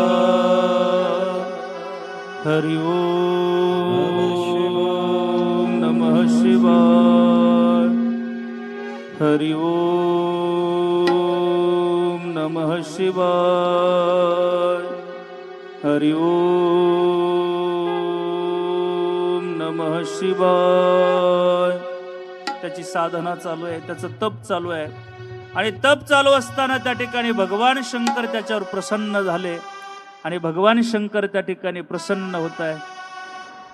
टाळ्या वाजवा, शंकरजी आता प्रसन्न. भगवान टाळी वाजवा सगळ्यांनी. आपल्यातलीच दिदी, तिला काय त्या ठिकाणी अजून म्हणजे प्रॅक्टिस हा एकच दिवसात सांगितलं तरी चांगली केली. टाळ्या वाजवा, फार सुंदर त्या ठिकाणी केलंय. आणि म्हणून भगवान शंकर प्रसन्न झाले. भगवान शंकर प्रसन्न रावणाला झाले. रावणाकडे बघा आता. रावणाने त्या ठिकाणी हात जोडावे, भगवान शंकरांच्या पुढे हात जोडावे आणि हात जोडून त्या ठिकाणी प्रणाम करत आहे. भगवान शंकराने विचारलं, काय मागायचंय तुला, आता का तपश्चर्या करतोय? म्हणले, देवा, माझी जी आई आहे ना, ती रोज मातीचं शिवलिंग तयार करते आणि विसर्जित करते. आता मला काय करा, मला तुमचं आत्मलिंग द्या.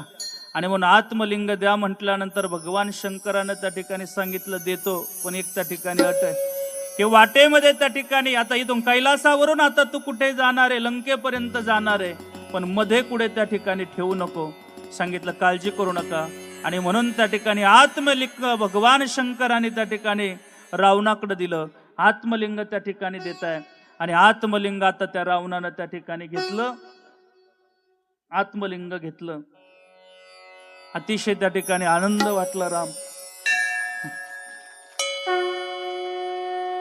आणि आत्मलिंग घेतलेलं आहे आणि आत्मलिंग घेऊन त्या ठिकाणी आता तो निघालेला आहे. आणि जात असताना त्या ठिकाणी निघालेले, आता नुसते चक्र मारा. हा निघालेला आहे. आणि निघालेला असताना त्या ठिकाणी तेवढ्यामध्ये जातोय. पण आता सगळ्या देवादिकांना वाटलं, जर यानं आत्मलिंग दिलं तर हा त्या ठिकाणी काय होईल, हा त्या ठिकाणी बलाढ्य होईल. हा त्या ठिकाणी अमर होईल, याकरता काहीतरी केलं पाहिजे. आणि म्हणून भगवान गणेशाला त्या ठिकाणी काय केलं, ही योजना त्या ठिकाणी दिली. भगवान गणेश त्या ठिकाणी गुराख्याचं रूप धारण केलं. मध्ये वाटेत आले, रावणाला मध्ये आत्मलिंग घेऊन जात असताना लघुशंका आली. आता त्या ठिकाणी लघुशंका आली आणि लघुशंका आल्याबरोबर त्या ठिकाणी आता त्यांना जायचंय, पण कोणी दिसेना. तेवढ्यात तो गुराखी दिसला. गुराखी दिसल्याबरोबर रावणानं त्या गुराख्याला पाहिलं आणि जवळ बोलवलं. गुराखी दादा इकडे. तो जवळ आला. आता गणपतीचे महाराज, गुराखी जवळ आला. हा असं वा, इकडं वा, मी बोलतोय तुम्ही फक्त करा. गुराखी जवळ आला. गुराखी जवळ आल्यानंतर काय करतो रे इथं? ते म्हणले माझे गुरं आहेत. म्हटलं मी गुरं सांभाळतोय. आता काय सगळं त्या ठिकाणी लीलाच केली होती. म्हणले ऐक, मला फार लघुशंका त्या ठिकाणी आलेली आहे. तू काय कर, एवढं त्या ठिकाणी हे शिवलिंग आहे, याला जे आत्मलिंग म्हणताय, तो तेवढं त्या ठिकाणी हातामध्ये घे आणि मग त्या ठिकाणी मी लघुशंकेवरून येतो. त्याने सांगितलं ऐका, मी घेतो, काय हरकत नाही, पण मी 3 वेळा आवाज दिला आणि जर तुम्ही 3 वेळेस आला नाही तर मी इथं ठेवून देईल म्हणले. म्हणले मग चालेल. रावणानं काय केलं, रावणानं त्या ठिकाणी ते शिवलिंग त्या गुराख्याकडे दिलं. दिल्यानंतर आता रावण गेला महाराज. रावण लघुशंकेला गेला आणि लघुशंकेला गेल्यानंतर त्या ठिकाणी बराच वेळ झाला, काही केलं रावण येईनाच महाराज. आता रावणाला ती लीलाकारीच लघुशंका होते, ते काही लवकर येईन मग. आणि मग बराच वेळ झाला, बराच वेळ. मग गणपती बाप्पाने आवाज दिला, ओ हे फार जड झाले, माझे गुरा लांब जातील, पटकन या. पण ते काही पहिला आवाज दिला पण काही येईना. पण दुसरा आवाज दिला, ओ पटकन या, त्या ठिकाणी काय फार जड झाले, हे शिवलिंग, तुमचं शिवलिंग मी खाली ठेवेला. पण हा रावण त्या ठिकाणी लघुशंकेत त्या ठिकाणी बघणं झालेला, काही केलं लघुशंके थांबेना. पुन्हा त्या ठिकाणी आवाज दिला, 3 आवाज दिले. आणि मग आता गणपती बाप्पानं काहीच मागचा पुढचा विचार केला नाही आणि शिवलिंग खाली ठेवून दिलं. खाली ठेवून दिले आणि आपल्या गुरामाग ते निघून गेले. रावणानं पाहिलं शिवलिंग खाली ठेवलंय, ते पळतच आले महाराज. आणि पळतच आल्याबरोबर त्या ठिकाणी काय झालं, पळत आले, पाहिलं तर त्या ठिकाणी बापरे, शिवलिंग खाली ठेवलंय. त्या गुराख्यावरती आता त्या ठिकाणी बोल, त्यांच्या मी आवाज दिला होता, मी बोली केली होती 3 वेळा त्या ठिकाणी आवाज दिला होता, आता मी ठेवलंय. रावणानं लगेच त्या ठिकाणी आता ते शिवलिंग उचलण्याचा प्रयत्न केला, फार शक्ती लावली, पण एवढी शक्ती असून त्या ठिकाणी ते शिवलिंग काही केलं हलेना. पण काय झालं, त्या शिवलिंग थोडं वाकडं झालं, म्हणजे गाईच्या कानासारखं झालं. आणि कानासारखं झाल्यानंतर त्याचं नाव त्या ठिकाणी गोकर्ण त्या ठिकाणी पडलं. थोडंसं वाकडं झालं ना, त्याचं नाव गोकर्ण पडलं, गाईच्या कानासारखं झालं. फार प्रयत्न केला पण काय केलं, उचललं नाही. आणि मग तिथेच त्या ठिकाणी गोकर्णेश्वर त्या ठिकाणी त्या ठिकाणी एक शिवलिंग स्थापन झालं. आणि याचं 12 ज्योतिर्लिंगापैकी एक ज्योतिर्लिंग तयार झालं. ते परळी वैजनाथला आहे, त्यालाच गोकर्णेश्वर त्या ठिकाणी भगवान म्हटलं जातं. पण हे शिवलिंग स्थापन झाले. अशा आपल्याला उद्या 11 कथा पाहायच्यात. उद्या सगळ्या 11 कथा आहेत उद्या शिवलिंगाच्या. उद्या बरोबर आपल्याला त्या ठिकाणी ते 8:30 पर्यंत तरी यायचंय. 8:30 ते आपण 10:30ला उद्या थांबणार आहोत. कारण उद्या त्या ठिकाणी आभार प्रदर्शन या कथा बरंच राहणार कार्यक्रम आहे. उद्या महाआरती राहणार आहे. सगळ्यांना मेणबत्त्या त्या ठिकाणी आपले आयोजक आणतील, सगळ्यांना महाआरती होईल. सगळ्यांनी मेणबत्त्या आपण उपस्थित करू. त्या मेणबत्त्या एक वाल्या सगळ्याला किती लोक आहेत तेवढ्या उद्या मेणबत्त्या आणा. सगळ्यांना मेणबत्त्या आणल्या का सगळ्यांची महाआरती होईल. म्हणजे सगळ्यांना ते सगळे लाईटी बंद केल्या जातील आणि महाआरती उद्या होईल. सगळ्यांनी बरोबर 8:30 वाजता या. उद्या त्या ठिकाणी ग्रंथ समाप्ती आहे. ग्रंथाचं पूजन आपले 10:30ला होईल. आपल्या सगळ्या या कलाकार मंडळीचं, गायन वादक मंडळीचं आभार प्रदर्शन म्हणजे त्यांचं त्या ठिकाणी स्वागत ही सगळी कमिटी करेल. आणि मग आपली कथा उद्या त्या ठिकाणी थांबणार आहे. पण उद्या सर्वांनी 8:30 पर्यंत येथे उपस्थित राहा ही नम्र प्रार्थना करतो. झालेल्या सेवेला आजच्या दिवशी इथे पूर्णविराम देतो. पुढील निवेदन त्या ठिकाणी आदरणीय पवार मॅडम आणि बनकर साहेब करतील. उद्याचं नियोजन सांगते.